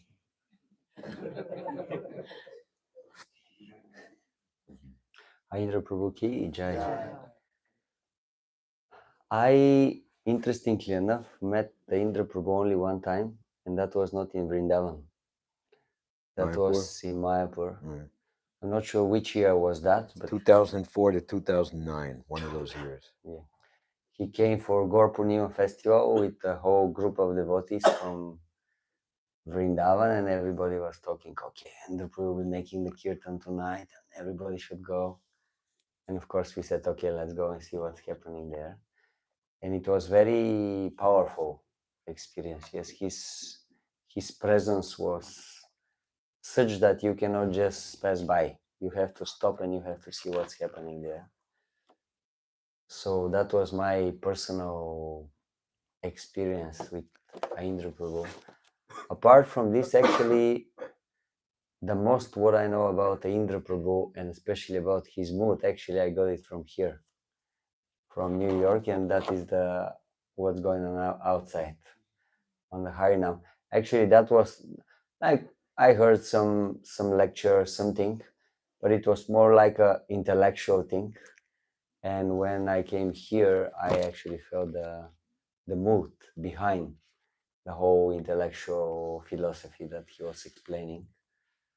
And yeah, for me personally, Ram Roy Prabhu, he is like a partial expansion of Aindra Prabhu. And I actually, few times, I remember seeing him in Vrindavan. And that was short moments I was passing through Vrindavan, and I was thinking, oh, maybe I'll be fortunate to like take part in the kirtan. But somehow always something was happening. Just this day, for example, Indra, he will come at different time or something. But I do remember Ram Roy Prabhu very clearly. In Vrindavan? Yeah. Really? And I remember I was actually a little bit scared to come close to him because he was looking a little bit grave. And I was thinking, wow, this devotee, he is very, very serious. But maybe I shouldn't come too close to him because I don't know what will happen. But he looks like a very serious sadhaka, really like this real tapasvi. He's really into his practice of bhajan and kirtan. So that's something that I also remember from my initial years of Krishna consciousness. So yeah, that's my experience with the Indra Prabhu. Actually, what I'm getting here from the kirtans, from the especially this mood of Ram Roy Prabhu coming, and he's just passing in the afternoon. So you are coming today? Yeah. We have to do it. Okay? Yes, sir. We have to do it. But this is the mood, like so many times Ram Roy Prabhu is saying, okay, the goal is, remember, the goal is 24 hours kirtan in New York, Akanda. Non-stop. Don't stop the chanting. So this is the mood of Aindra Prabhu. Aindra Prabhu ki jai. Just what day is Kadambakana March's festival? What Next day? Saturday. That's the 13th. 13th. Okay, good. So we'll have opportunity to. But I'll just make a little statement here. So my relationship or association with Kadambakana March has been based pretty much primarily on the importance of Harinam in New York City, and of course he was sent here or asked to come here. Like such a qualified personality as himself. Okay, we got a problem in some part of the world. You got to go there and fix it. So, but I think Maharaj, it wasn't just like, okay, I'm doing a duty and it's a drudgery, but I think he was into it. Yes. And so I kind of feel a carte blanche or like a little more allowance to be heavy with Maharaj's disciples. You got to come to Harinam like that. So I just want to make a mention here. This is Nadi right here, and Gabriel is in the back somewhere. So the story of New York City Harinam Sankirtan wasn't like I planned it and I just like premeditated murder or something. But I was thrust in the position to be the head of the department in 24-hour kirtan with another devotee, Gopal. And for a while, I was the singular one for like a good number of months, and let's just say in a word, it was too much for me. It wasn't for me. And I found myself in the fall of 2011 getting an invitation to be with Sasvarup Maharaj and Baladev in Stuyvesant Falls. They had just recently moved there, and it was very, very nice. So I took, I was kind of in between. What am I going to do next? Because I'd been living in Vrindavan for 12 years, and Aindra left his body. It was a very great shock. So at that time, the sanctuary, Kirtananda had left his body, was being transformed into what is now the Bhakti Center. So one of the first things that they were doing there to try to bring things into a new era was having a monthly kirtan festival in the temple. And that corresponded with Atman Nivedana, who's doing the Bhagavad Gita 26 Second Avenue, who had a monthly Sankirtan festival. So I would take the Amtrak train down monthly, December, January, February, March, and I was very enlivened by Atmanavedan's Harinam in the Union Square subway station. And I thought to myself, wow, this is just amazing. Wouldn't this be great if this could happen every day? And it was actually the first real tangible happiness I had felt in like since Aindra left his body. I was just really like messed up, and just sad, and like what to do with myself. Actually, here we're celebrating Aindra's 71st birthday today. His astrology, his palmistry, he would tell me he's going to live to be 82 years old. That's 2035. And, he's 6 years older than me, and we're going to live in Vrindavan together. We're going to get old, and so everything's going to be beautiful. But, I mean, my guna or karma or I'm like a street fighting guy. I'm always been on the street. I've always been dealing with heavy modes and dealing with anything and whatever, and I just love the good fight. I just love the smell of blood. They used to call me the Bone Man, because we would work the parking lot, the tailgate party, everybody going to the concert. And, there would be like a few people straggling here and there, and I'd be running around, Roy, let's go. We got to get out of here. Oh, there's another guy over there. Man, you just want to get the last piece of bone marrow, man. Come on, we got to go. They call me the Bone Man. So anyway, and then the one in March, Ekalavya, who's now Sri Krishna, very exalted name he has now, Chaitanya Swami Maharaj. He was here for his the 1 year anniversary of his Jewish mother's passing away, the unveiling of the tombstone at the cemetery. It's a family affair. He's from Riverdale, or somewhere just above New York City. So he was at the Bhakti Center, and at that time they had what was called Occupy Wall Street, which was actually squashed in the fall of 2011. It was a big international phenomenon, actually. Here in New York City, it was in Zuccotti Park down by Wall Street. And, on the plea of citing a health code, you can't have an encampment. You can't be sleeping outside in sub-zero temperatures or sub-freezing temperatures. So they squashed the whole thing. And lo and behold, the thing remanifested in March in Union Square Park. So we walked up from the Bhakti Center and we went to Union Square and we just fell in love with it. And Ekalavya, he was based in India, but I convinced him and he was into it, and he like rearranged his whole schedule, and he spent the better part of 2012 with us. And at that time, Nadi and Gabriel, I think I met you on the steps of Union Square in front of George Washington statue at Atmanavedan's monthly Sankirtan festival, and I was saying I'd like to do this every day. And you in particular, and I said, if you do this every day, we'll come and help you. And that was actually like a source of inspiration. Okay, I got some people who are going to help, and Gabriel would come out with his conga and a shaker, and we have some. So that was very, very sweet. Who's next to speak here? Radha Krishna. Okay, while Radha Krishna is getting himself situated, we have another nice quote, which was in the spirit of what Pram Brahma just brought forth. Where there is a will, there is a way. Everything is based on desire. By desire, you come to this material world, and by desire, you are going to get out of this material world.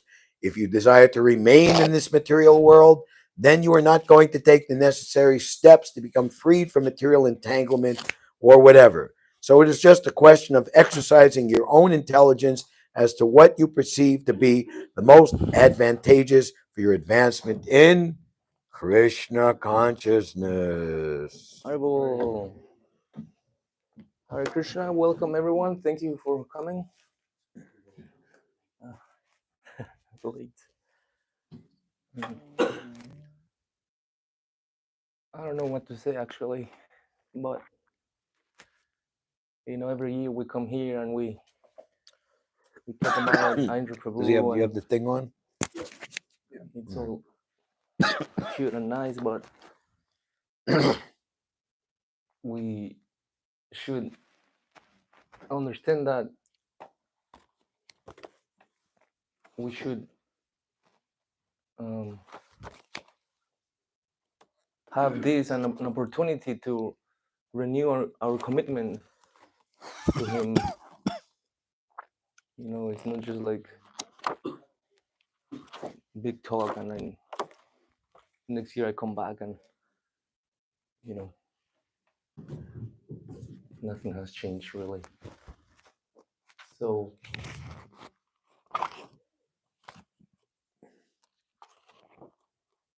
I guess somehow all of us, we have the holy name, you know, in our lives. When Aindra Prabhu came to show us what Shuranam is, you know, he came to give us Brajapramanam, you know. So we should take that to heart, because if you think about it, like, just think about it for a minute. Like, what do we really have that is real in this life? We might have some material facilities and all these fancy things and nice things, and, you know, we're pursuing actually those things, you know, because they're not coming free to us. But what Srila Prabhupada came to give us is just what we actually need. And of course, you know, to survive in this world, we have to work and we have to deal with so many things, and that's okay. But, you know,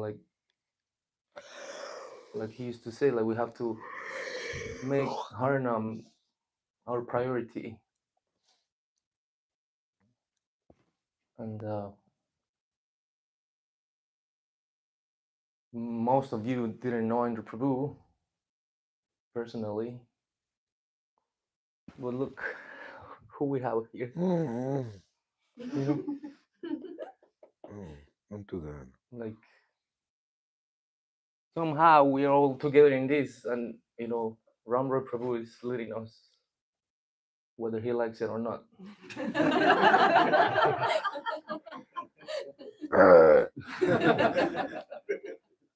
Like, if you just give a little bit of time to him and to his program, and, you know, then perhaps one day, you know, we'll be lucky enough to meet Aindra Prabhu. And where's Aindra Prabhu?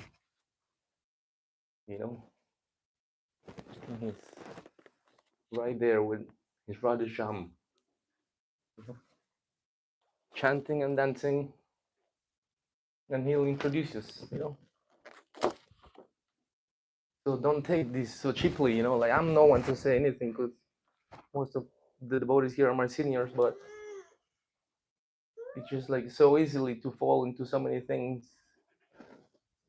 So easily we get disturbed and, you know, offended, or, you know, we victimize ourselves because we think that this material world is so horrible and we have no one and nothing, but we actually do. We have everything.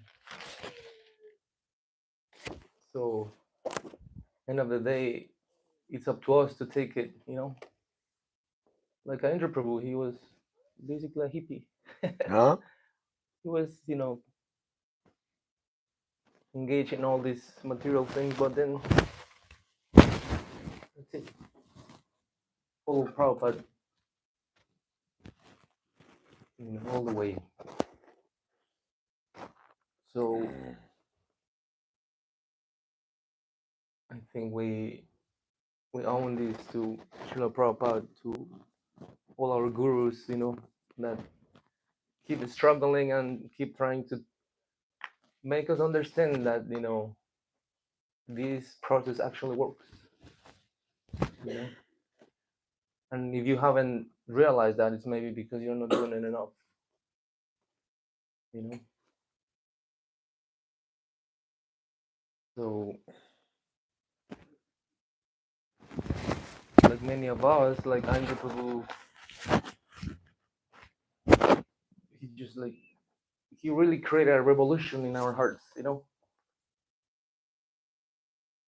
he instilled that thing that probably we're all missing, like that, like we go around, we live our lives, but then we think that, oh, the holy name is just there, and we just take it for granted, actually. And the Prabhu gave so much, that we can barely digest everything he taught us and he showed us.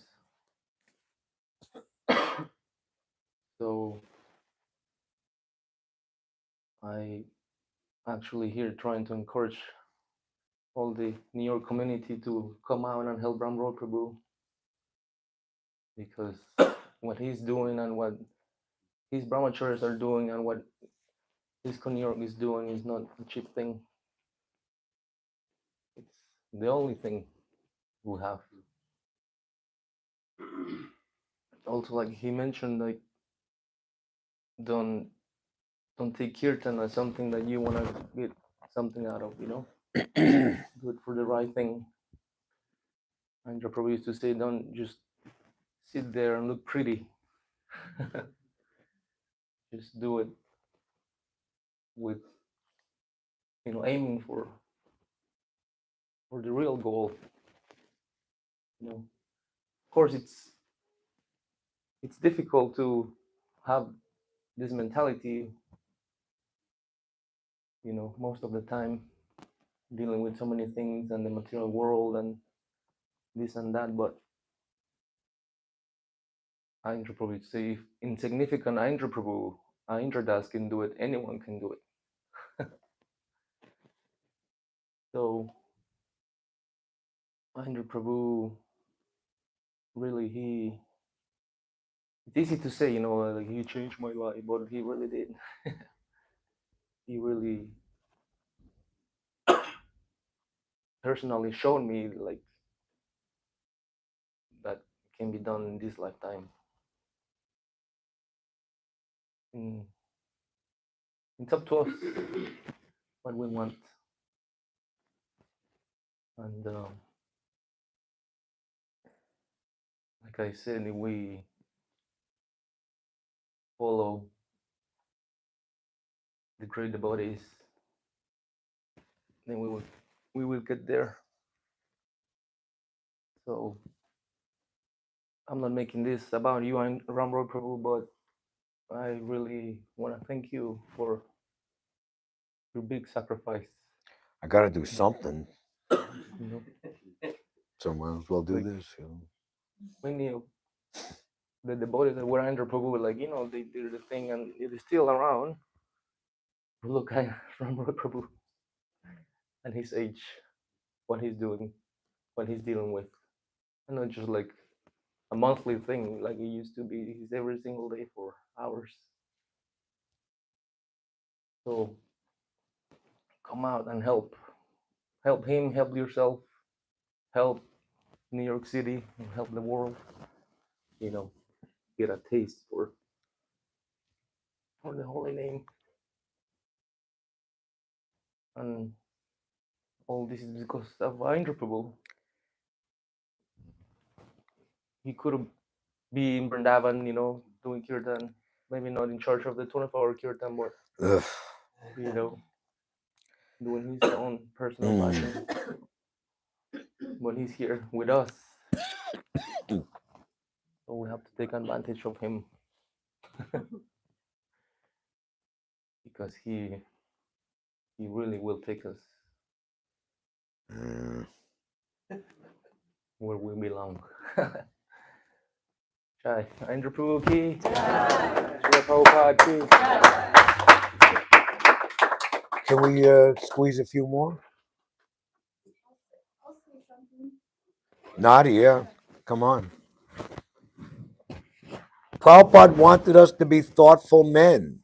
Think for yourself, using the tools that you have, Guru, Sadhu, Shastra, to draw conclusions based on Shastra that such and such intelligence means to see things in proper perspective, to evaluate what is valuable, what is not, and what is not so valuable. Make a decision, follow it through.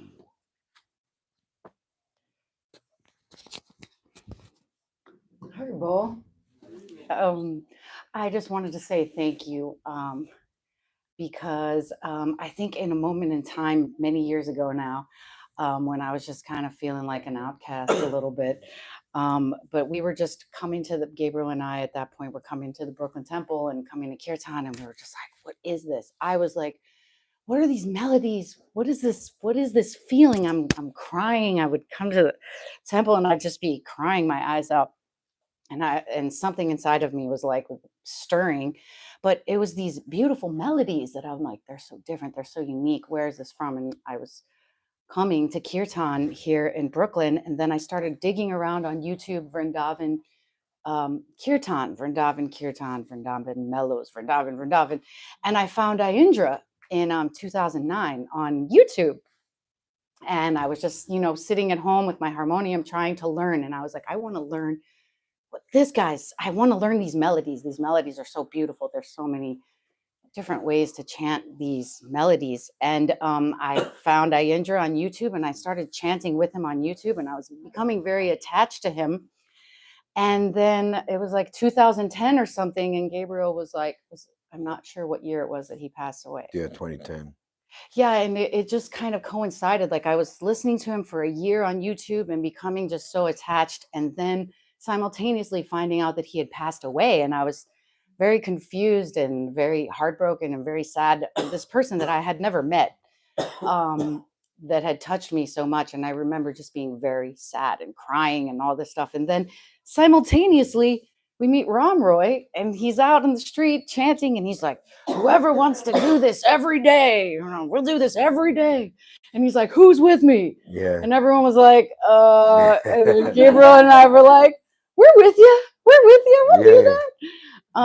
And it was just, he was just so welcoming, because, we were doing kirtan at yoga studios and things, and it's kind of an interesting scene, the yoga scene in New York City. It's, slightly, I'm not going to, it's just like, you can't just go and sing kirtan at any yoga studio. Someone's going to say, don't sing, or we'd be singing kirtan with someone's kirtan, and someone would whisper to me like, don't sing, please don't sing.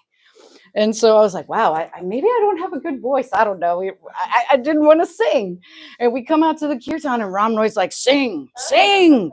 And yeah, that was it. Just did that for a couple of years, and feeling super blessed and super grateful, and traveled a little bit, come back to the city and see how much this has grown, how many people you continue to inspire. And yeah, you are very, very dear to my heart. And Aindra, without having met him, was dear to my heart. And I felt so connected to him through you. So very grateful. That's it. Thank you very much. Haribo. Thank you, Nadi. It was a very sweet time. There was so much like enthusiasm, and just, you do something, and after a while, you're doing it a long time, you get you take it for granted and complacent. We have to like work to always be fresh, but at that time it was just like you could feel like we were onto something, and you could feel that Krishna was pleased with it, and like no matter what it was, I was just living, me and Ekalavya alone in the Bhakti Center, and they were like, we were initially staying on the 5th floor. That was part of the Brahmacharya ashram. It became like Bhagavat Life, Divya's area. And then they came in like just a month after we were there in April, and they just kind of, there's no need to ring the bell. And just came in with a bulldozer. Okay, you guys get out of here, This Brahmacharya ashram stuff doesn't work no more, forget that stuff, Anyway, I can say so many things. They moved up into the 6th floor and 6W, and then I'm pushing the cart myself from the basement to the Bhakti Center, up the elevator, make a left out the door, up to 2nd Street, up to 2nd Avenue, up to 4th Street, up to, 4th Avenue, the split there by St. Mark's Place, up by the cube that spins around there by the subway, and then up to Union Square, and they have a picture of one rainy day, and I'm pushing the cart. I'm wearing my full length Maid of the Mist Niagara Falls blue poncho, right? You know, and Gabriel's holding this big umbrella over me, and I'm pushing the thing, and on the sidewalk is this big, like, you know, private garbage truck, you know, and like just like a real. Adai Pran, would you like to say? How about Sita Ram? I see you're sitting there. No? Thank you. I say something small. Okay. Adai Pran, you want to say? I can say for Harai also. Wow. Yeah, I think you need to move. Come further. Come hither. Shrikar, you can say something. One thing though, Aindra's disappearance day is. I'm trying to find the exact date. Hera Panchami. It's at the end of June, so we'll have another program. I guess I'm gonna cramp. I think I gotta sit up then. Your chair is available. It's for old people. Hare Krishna. I'm fortunate to be here and to also live in this temple in New York City, and mainly the energy is coming from the Harinam Sankirtan. As we know, we have joined this movement. I joined it way back at 15 years old, and I was always attached to Harinam Sankirtan, and the program was going out in the street. I'm like a street guy also.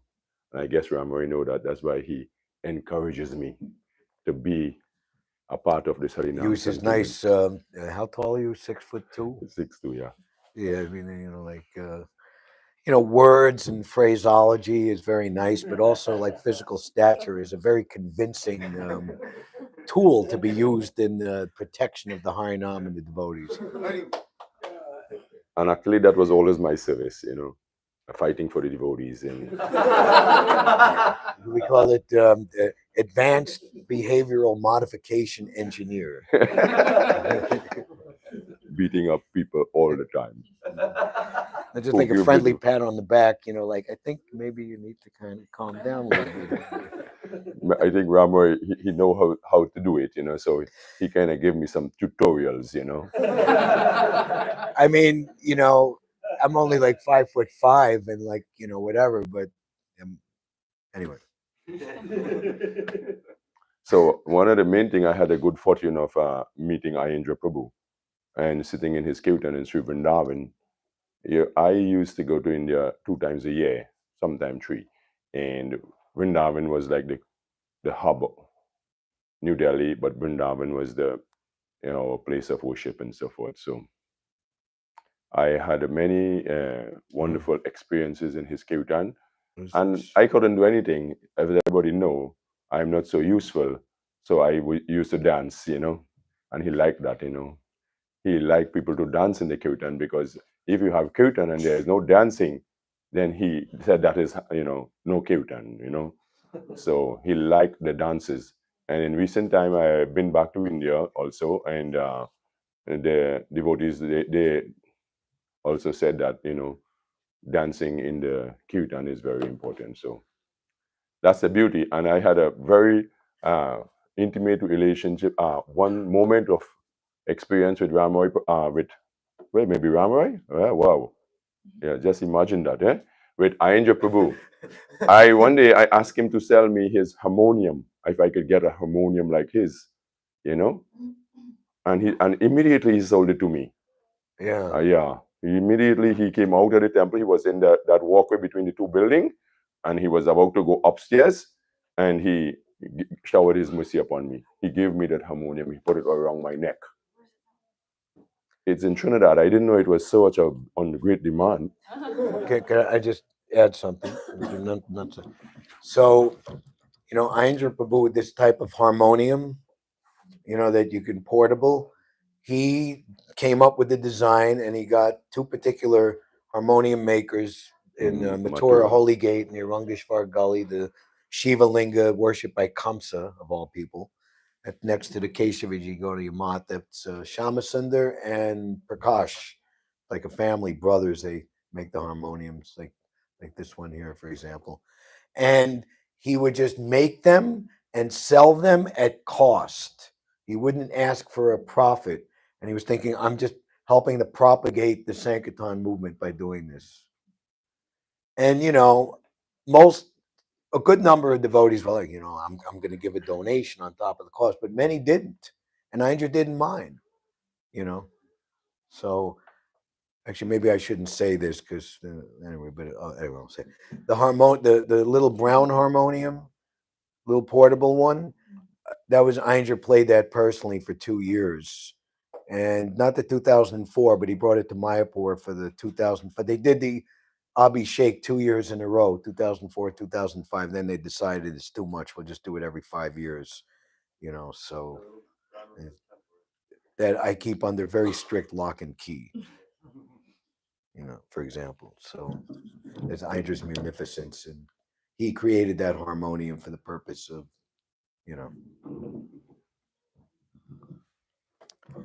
So, as many people know, I doesn't know about Harinam, how to do it and so forth. I joined the movement, and I couldn't even play 1, 2, 3. And I never touched the cartels for many years, maybe 10, 15 years. I never touched the cartels, but I will do odd services like, cleaning and, fixing and so forth. That was my service. I never even dream of being involved in the Harinam Sankirtan group other than dancing. But I somehow, mysteriously, in my heart, there is a deep burning for actually doing it. People may not know, but there is something that is burning there constantly for doing it and wanting to do it, And it's a shame to say how much it is there. And one day it might, by the blessings of the Lord, it might be revealed, And I hope, if not in this lifetime, I would always say, at least there is another lifetime where, Bahu Janma Kariyari Shavana Kirtana, many births is there. We can take in the devotional service, Bahunam Janma Namante. And then, as we would know, it is until you get there, you will have to constantly, take the holy name and cry for the holy name and prepare ourselves to receive the holy name. So that's my experience with Aindra Prabhu. Wow, that was so strange, Out of all people, he actually sold it to me. And I asked him how much, and he told me 6,000 rupees, well, that was nothing, Rupees in those days was, for me, it was nothing. Now it may be something because I don't have anything now, but by Krishna's arrangement, I lost my business, But I going to India 2 times and 3 times a year was, it's a far-fetched thing. And I mysteriously was doing that, and I had the good fortune of being in the Harinam Sankirtan with Aindra Prabhu, but I was in a different little group. I don't know, Ramoy would not know me because I was in the Nitai's group.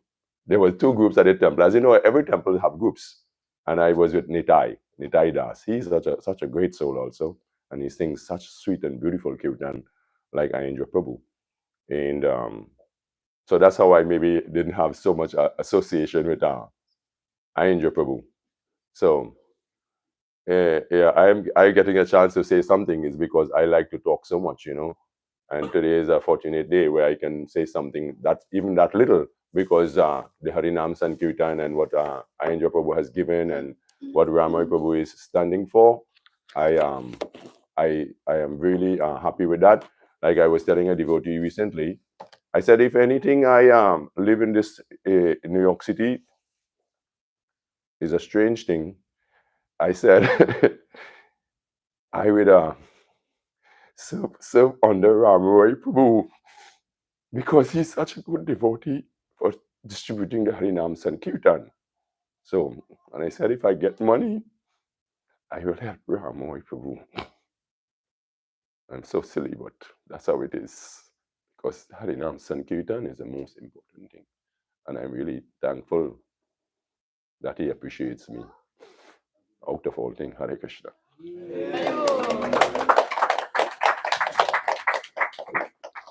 Thank you, Sitaram. Please come as much as you can. Actually, Mukunda Ashraya, make an honorable mention. In 2012, he was in Tawako, New Jersey temple. And he met me in Ekalavya in May. We were going there for something. We were like with Mayapur Chandra Raval, and we were like, anyway, I forget the exact thing. And he knew we were only doing the Harinam for like a couple of months by then. He said, I want to get out of here. I want to join you, and ultimately he did. And it's a long story and a lot of incredible austerity and inconvenience and hardship he had to go through. And then ultimately, he's with us for a good 2 or 3 years. And now, just like 3 years ago, he contacted me and said he wanted to come back. And I told the Hansarupa who he is and this and that, and blah, blah, blah. And he's an amazing fix-it man, maintenance man. And the original deal was when he was coming was that he will do something, to help out, but he's going to mainly come on Harinam. So just see, it's not like that anymore. And he's like the number one guy. You see all of the group chats. This is broken. This is leaking. Help fix. How many tens and even hundreds of thousands of dollars Mukunda Ashraya has saved Radha Govinda by him being here. Be thou happy by this yagna, because everything and everyone desirable will be supplied to you. And one of our Gopal Champu, one of the vice presidents, he came from Harinam. I can make a list. Midoriya Ross here came from Harinam. Prabhu Vishnu, we were saying, came from the temple commander to command the temple. He came from the Harinam. Okay, Shri Ananda Bihari, would you like to say something? And we have a Dai Pran that I'm seeing right there. Should we draw straws or have a fist fight to see who should go first? I give him my time. Okay, Ananda Bihari, he's one of the founding members, like Nadi was here from the get-go. And in the meantime, while he's getting situated, here is a quote from Aindra to encourage everyone who has some ruchi, some taste for worshiping of the deities. But I'm not only doing Sankirtan, I also like to do the deity worship, because the deity is Krishna, and there is a very personal sweetness in associating with the deity and serving him like that. So that also helps to keep me alive in Krishna consciousness. Because after all, by chanting the holy name, it is expected that gradually feelings of separation from Krishna should rise up in the heart. By the mercy of Sri Vigraha, Krishna is appearing in the form of the deity to some extent that those feelings of separation can be mitigated. So here's a picture of Aindra putting the final touches on Shamasundar's crown. And I think there's we're so lucky. Aindra, one of the times he went to Mayapur, they lassoed him down and give a deity worship seminar.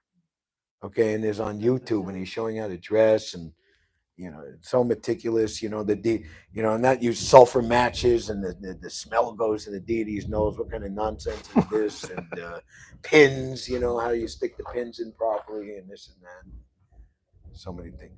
Actually, there's a devotee, Damodar. He was the head pujari in Boston for a number of years. And one night, he woke up in the middle of the night, and he was bleeding, like from his face, from his nose, and the back of his head. It was like, what is this? That there was no like puncture wounds, or just all this blood. And then, he cleaned himself up and came down to do the worship, and he's the head pujari. So the pujari, the devotee who took care of Jagannath, the night dressing the night before, had stuck pins into Jagannath and Balaram. And so this devotee Damodar is the head pujari. He took the reaction,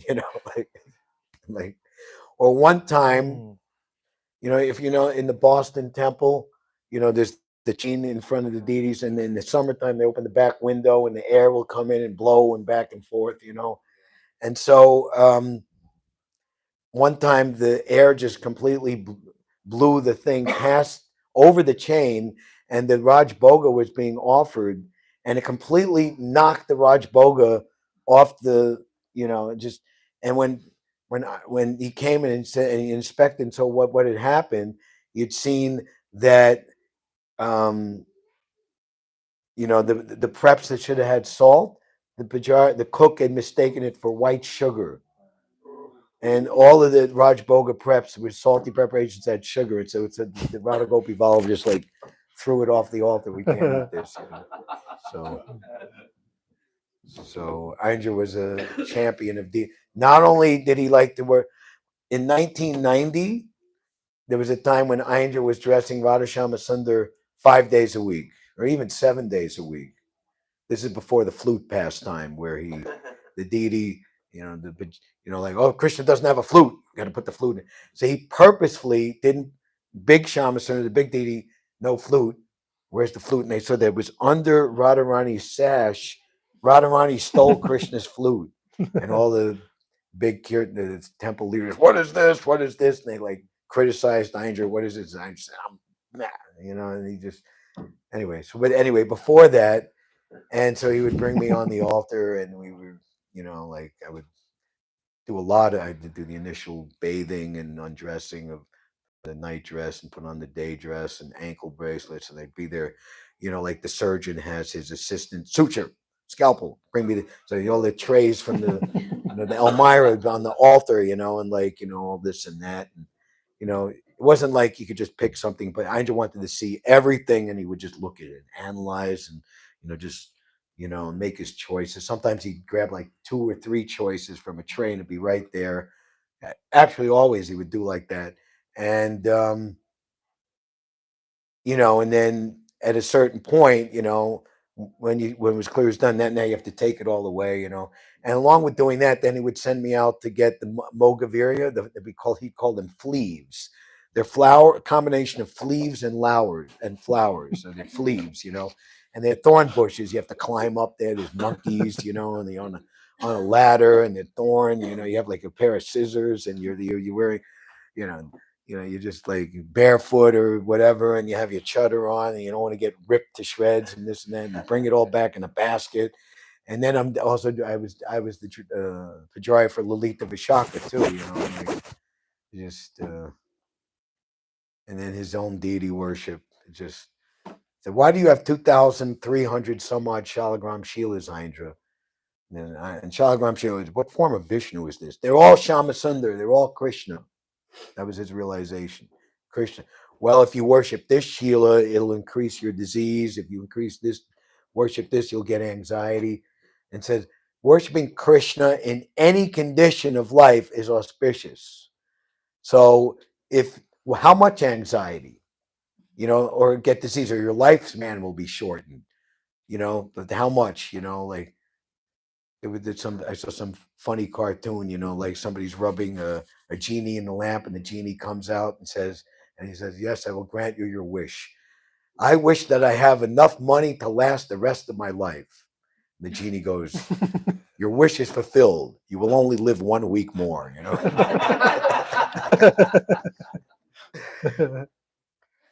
so, how much disease, but if it's all going to create the situation where I get my love of Godhead, then bring on the disease, bring on the anxiety, shorten my lifespan. Or we shouldn't worship this Sheila that's got these faults and imperfections. So if we're not prepared to worship Krishna with his seemingly faults and imperfections, then how can we expect Krishna to want to associate with us with our very, very real, imperfections and inadequacies, So Aindra said, why do I have 2,300 Chalangra? Because there's no limit to how much blackishness I can have in my life. Blackish, glossy Shamasundar.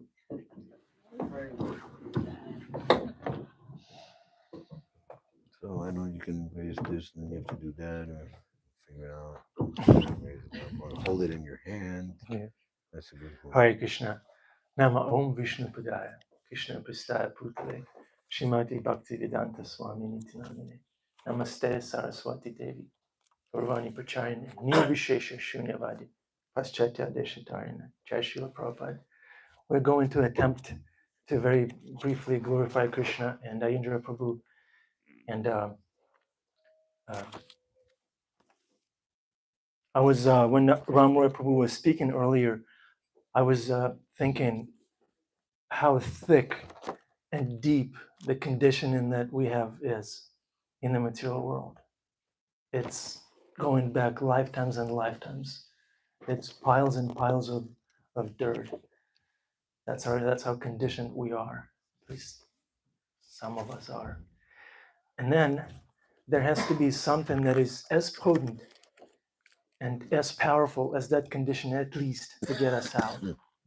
So Aindra Prabhu uh, gave us access to this deep and thick practice that we can apply ourselves to, that can counteract this deep, thick conditioning. And when you think of your conditioning, it's crazy. So, but there has to be, where does one go from there? From for example, from years and years of I don't know, rock and roll hippie lifestyle or drug abuse, or I don't want to get into that, but where do we go from there? There has to be something really, really strong, because as you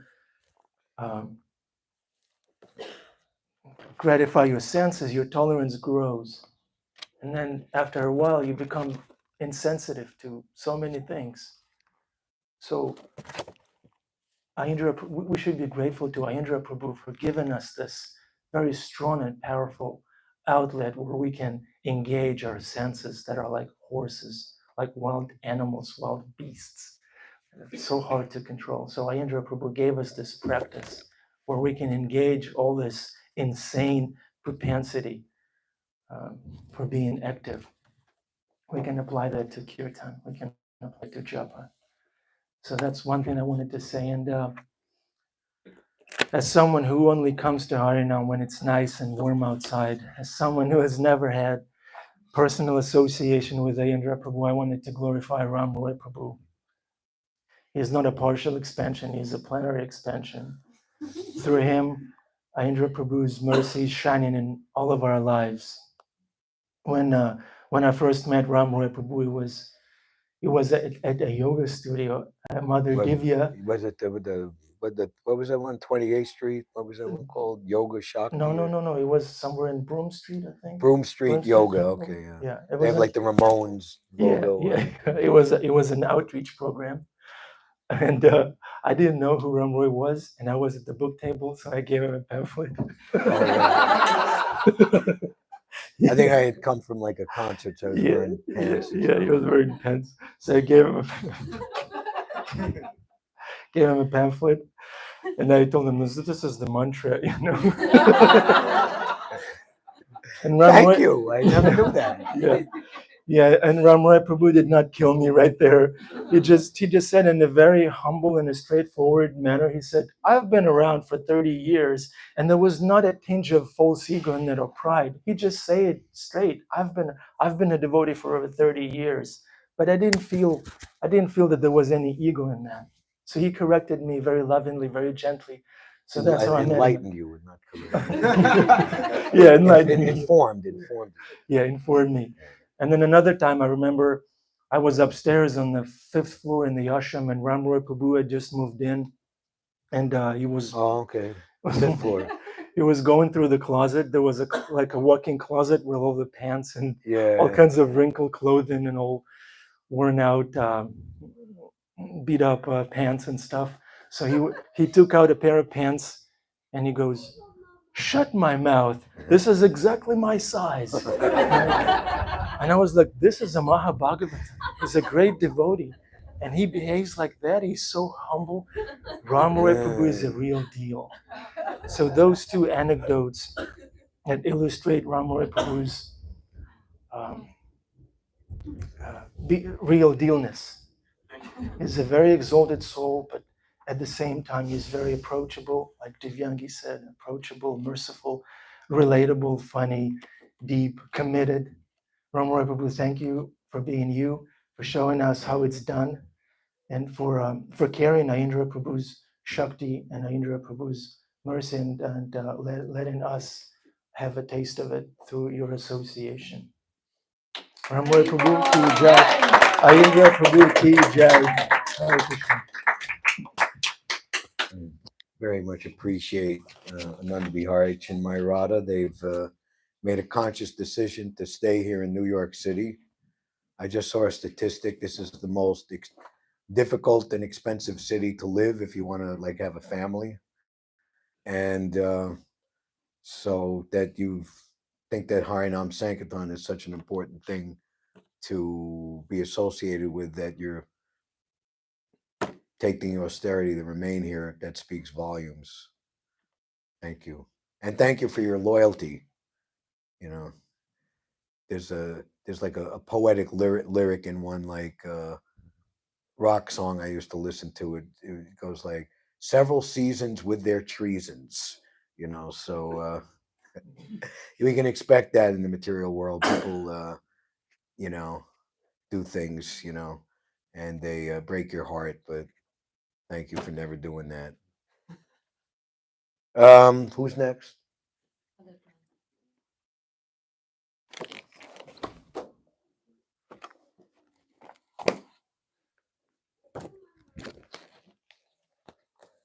Are we deciding who's next? Okay. So I don't have to say anything, right?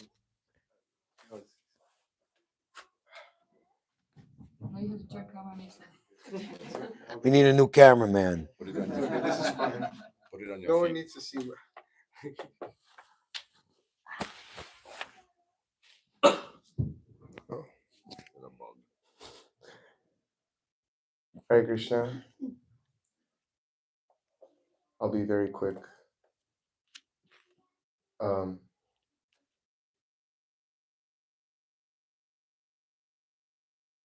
I can confidently say that if it wasn't for Aindra Prabhu's mercy, I would not be in Krishna consciousness, or I would not be trying to or aspiring to be serious in Krishna consciousness. Being born and raised a devotee, you have to make a decision on your own. I mean, I've talked to some of my friends about it, but you have to make your own conscious effort in Krishna consciousness. And you have to decide for yourself that you will be a devotee and that you will continue on this path. Because there's only so many things that your parents can tell you, or friends can tell you, or good association, or like, obviously good association is very crucial, but you have to make this decision for yourself, and you have to make the right decision. And it was through Aindra Prabhu's mercy, through Srila Prabhupada's mercy, and through the association of really loving devotees that I was able to make this decision for myself. And I'm so grateful and thankful for being around these devotees. Kirtan is Harinam Sankirtan is the best thing in this world. It's the Yuga Dharma, and each and every day I get more and more inspired by Ramray Prabhu and the NYC Harinam, because even I'm from Portland, Oregon, and I've spent most of my life there. And if it wasn't for Kirtan, if it wasn't for Aindra Prabhu's rippling effects, because he's made an impact on this entire globe, as many of you have already reverberated. If it wasn't for Aindra Prabhu's effects, we would have not done Kirtan in Portland, and I would have not been inspired, as inspired to take Krishna consciousness seriously. Doing Kirtan has inspired me to try and improve other aspects of my Krishna consciousness. And it's, I don't think I would have been able to do that if it wasn't for Aindra Prabhu's mercy. One more thing I can say is that, especially after coming here, oftentimes I had the wrong notion that um, that perform like anyone can do kirtan and okay, anyone and everyone can chant the holy name of the Lord, but I didn't really understand the fact that um, it's very different when it comes from a pure devotee.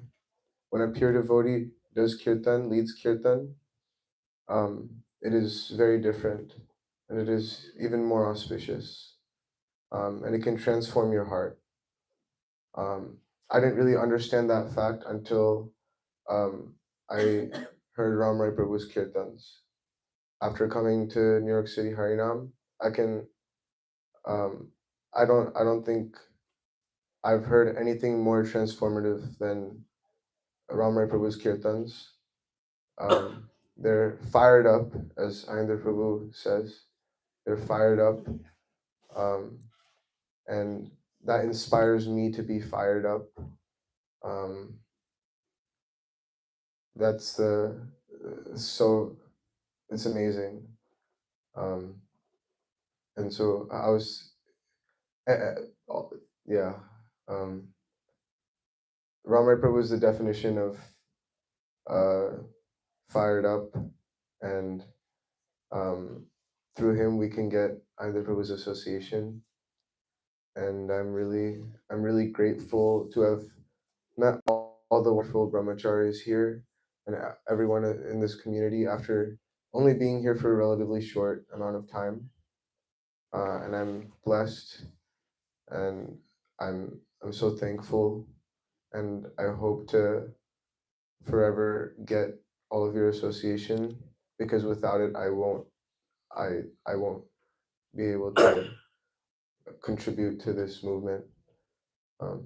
So it is only through all of you, Ram Rai Prabhu, Aindra Prabhu, Srila Prabhupada, and that parampara all the way back to Chaitanya Mahaprabhu, who started everything.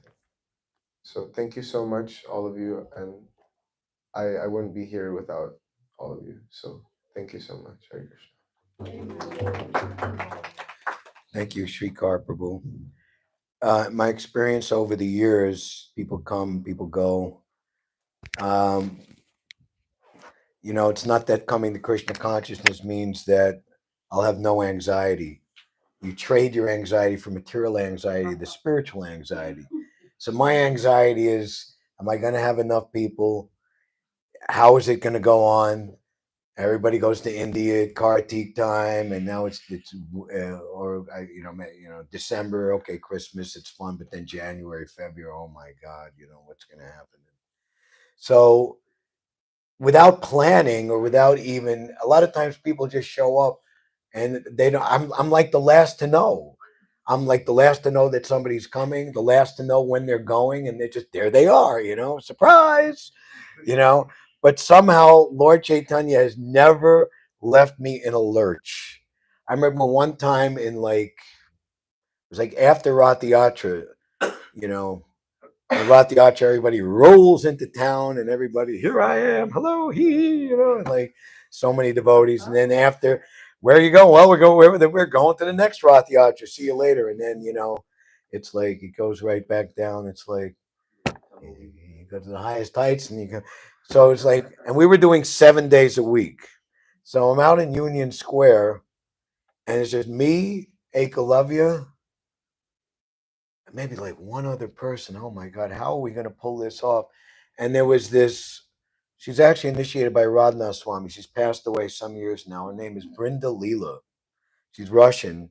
And she was occupying the entire 4E apartment in the Bhakti Center.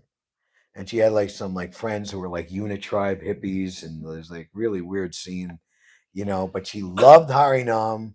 And the pictures of the early days, she would there, she had like a jambe and stuff. And she was like friends with all kinds of far out people. So she just went to the Namaste bookshop, which is next to the pizza parlor across from the new school on Fifth Avenue and 14th Street.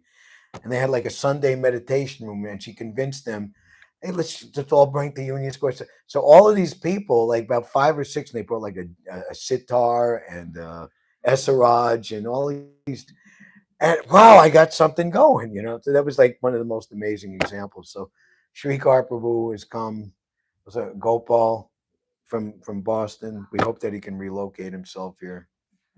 You get his internship or whatever, and like, you know, like that. I would like to have ask Ryan to speak because Ryan is definitely like somebody from the past life. Somebody has hit the ground running immediately. He up from the Albany, Schenectady, but I don't know how you met us in the 34th Street Penn Station A train subway station. I met Krishna Kripa in Boston. He sent me. Krishna Kripa. Where'd you meet him? I met him in Boston. He sent me here. In Boston? Him and Krishna Kumar. Wow. Krishna Kumar? Raval Krishna Kumar? Yeah, Krishna Kumar with the cow in Stuyvesant.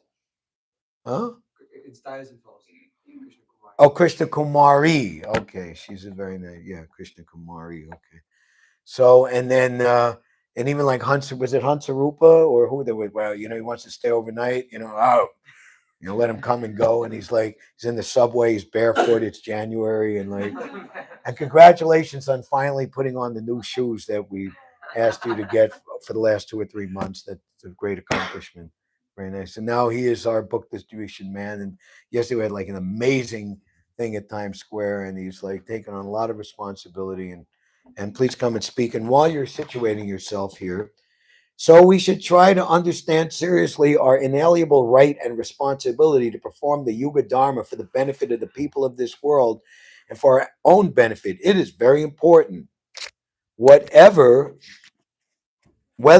we do it inside the closed doors or whether we go out on the street or inside the temple. So Aindra was asked a question by Krishna, what do you think about doing kirtan in the yoga studio? And you know what Aindra said? He said, kirtan in any place is very good. So if people want to, whatever, we do programs, we go here. But then what Aindra went on to say, like we have the chapter 15 Bhagavad Gita, the yoga of the Supreme Person, right? So the best yoga studio is the yoga studio of the street. What is yoga? Union, linking with Krishna, beyond the sitting postures and all that, eternal loving union with the Supreme, like the little introduction on the Perfection of Yoga book. He said because you're going to get a lot more variables of all different types of people, and some of them will come forward and become devotees.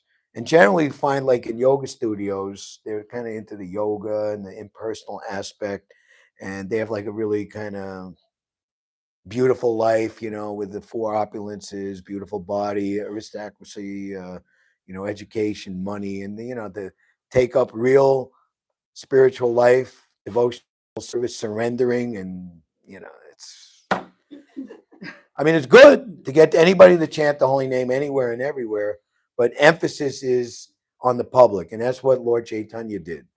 Lord Chaitanya, he spoke to the few classes of the highest. He heard from Ramananda Roy. He speaks with Rupa Sanatan, etc., teachings of Lord Chaitanya. But his main program was mass Harinam Sankirtan. Like here in Vrindavan, there are many thousands and thousands of people coming to the temple, so it is legitimate to perform Nam Sankirtan inside. I was thinking during COVID, like if the vaccine mandate or whatever, you can't go in the subway. That winter of 2020 into 21, then we'll just do kirtan in the temple in front of Radha Govinda for 6 months. We'll just keep the holy name alive. But of course, we didn't have to do that, but Aindra is doing kirtan in the temple, but the whole temple is coming to him. So he's saying it's bona fide. But in many places, especially in the Western world, people just generally do not have much interest in coming to the church or the temple. They have given up their idea of godly life. And here's a nice little definition for a life of crass atheism. Atheism is crass. So we have to do the para upakara of taking the temple to the people.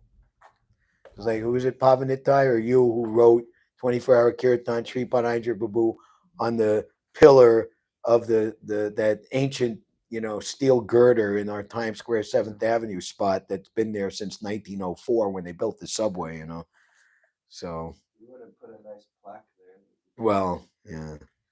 So we have to do, and it is absolutely essential, and that was Prabhupada's. And please, anyone who speaks, please try to glorify Aindra and don't, say things about me. It's very embarrassing, and I feel very unhappy to speak about I'm Prabhupada, not gonna Aindra, really and Nam be able to Sankirtan. do that. I mean, I never met Aindra Prabhu. I mean, I'm younger than everybody here. I'm junior to everybody here. You're an old soul. I don't even He's think an I'm old an old soul. soul. I mean, you saw the condition of my life before I was fortunate to come in contact with this. You wouldn't think so. Like, I just am, whatever sincerity I have, just to try to understand better, what is actually the goal of life, what life is about, what connection with God is about. And I couldn't have any facility for doing that or actually understanding that if it wasn't for coming in contact with this Sangha and with Ram Roy Prabhu. And I know you don't want me to glorify him, but I mean, I have no real connection to Aindra Prabhu except for through Ram Roy Prabhu. He's giving me everything. And my only aspiration, my hope, and I can see that is increasing as I've stayed in the temple, is to try to actually make some real sacrifice, to try to help him, because he's made, I can just see it, even as someone who's coming as an outsider. I can really appreciate that he's made tremendous sacrifice. And I mean, how do we actually judge a great personality? Who is a great personality, and what's a life that's worth living? It has to be a life of sacrifice. Is my realization more and more, is that a great person is someone who's sacrificed something. They've really made some real sacrifice. And if someone makes a real sacrifice, then that's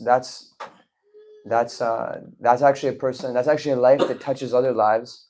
And obviously, Aindra Prabhu had such a life. Like if you read, Kirtan Revolution is like just an amazing book, and we can see how many people actually his life has really touched. So that's a life worth living. You've made some sacrifice, and I'm also hoping that I can try to make some real sacrifice and do something. Try to go beyond myself and go beyond just some kind of some comfortable life or something like that, but actually try to do something meaningful or sincere, and try to serve others and serve humanity in the highest way that I can, and whatever that means, and serve God in whatever way I can. And actually, what is that? Lord Chaitanya Mahaprabhu is saying that if you really want to help others, then the way you help others, like he's saying, the way you really help others is you try to give them the holy name, and you also try to get the holy name yourself and try to understand what it is to have a relationship with Krishna. And if you can do that, and you can actually give something to others. Like I went to Vrindavan for the first time, and when I came back from Vrindavan, I came I was like so high from being in Vrindavan, and I never had such an experience. And I met my Guru Maharaj there, and I was like, it was really ecstatic, and I was feeling great. And I came back, and I came right back to New York, and Pavan was here, and Jaigor and Pavan were doing this 7 hours a day and 12 hours on the weekend. And it was like it's like I didn't leave Vrindavan. Like there was no like break to the thing. It was so great. It was so intense, and I like that was so far, that's like the peak of my life. Those times I felt like in those kirtans, because Pavan is just really a beautiful soul also, and Jaigor are both beautiful souls. And those kirtans, they were like, I really felt like we were helping, and I feel this way when Ram Roy chants. I feel like we're doing something that can help the entire universe, doing something that can benefit the whole world in a way that is very deep and that we can't really understand, that we're actually extending ourselves to benefit everybody. So I can't really say very much. I'm very much new, and I'm like very much junior to everybody here. And I'm very grateful that I've been accepted into this community and that I can try to help and serve here. So please bless me that I can also do that, and try to make some sacrifice for the movement and make some sacrifice for Ram Roy Prabhu, since he's made so much sacrifice for all of us. Yeah.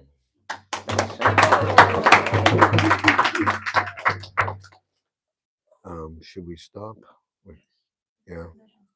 All right. So we apologize to everyone who hasn't spoken. We'd like to give everybody the opportunity, but it's almost 3:00, right? And over an hour. So the next part of the program is Shout out. Let me just. We were supposed to have a kirtan and RT. Let's have kirtan and RT, like 10 minutes. Yeah. Who can chant? Huh? Would you like to chant? Who's going to offer the artik? Shri Gopal from. Okay.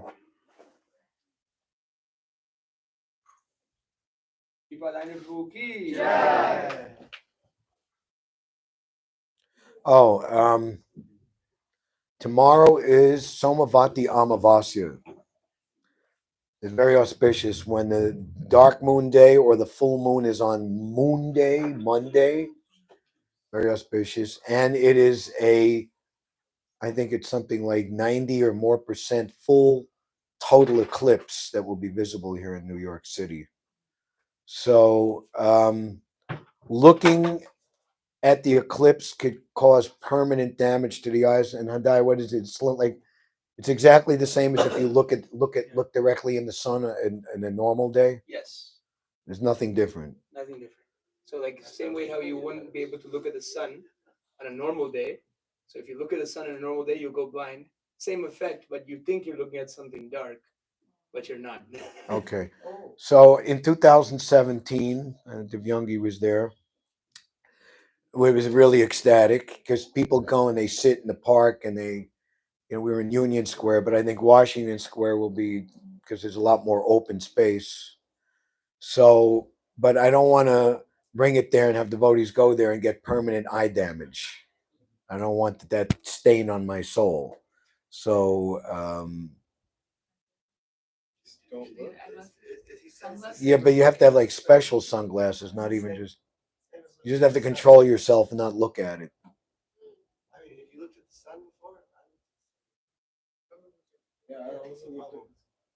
Anyway, just that. But it's a pretty far out opportunity, and we'll make a sign that says "Come chant during the eclipse" and put it right next to us. Between 1:30 and 3, like you said, right? Or I find out I think it's 3 hours. You're right. You have to come early. If you come at like 4 or 5 o'clock, it's all over. Yeah. Okay. All right. And everybody keep in mind, May 18th, Saturday, is the next Times Square event. Okay. Hare Krishna. So I think Samsara Dava is kind of too much, right? Huh? Okay. I'll sit on the floor. Yeah. Okay, Rama, you can say goodbye to the stream. Okay. Those who weren't on the stream, the feast is going to start soon.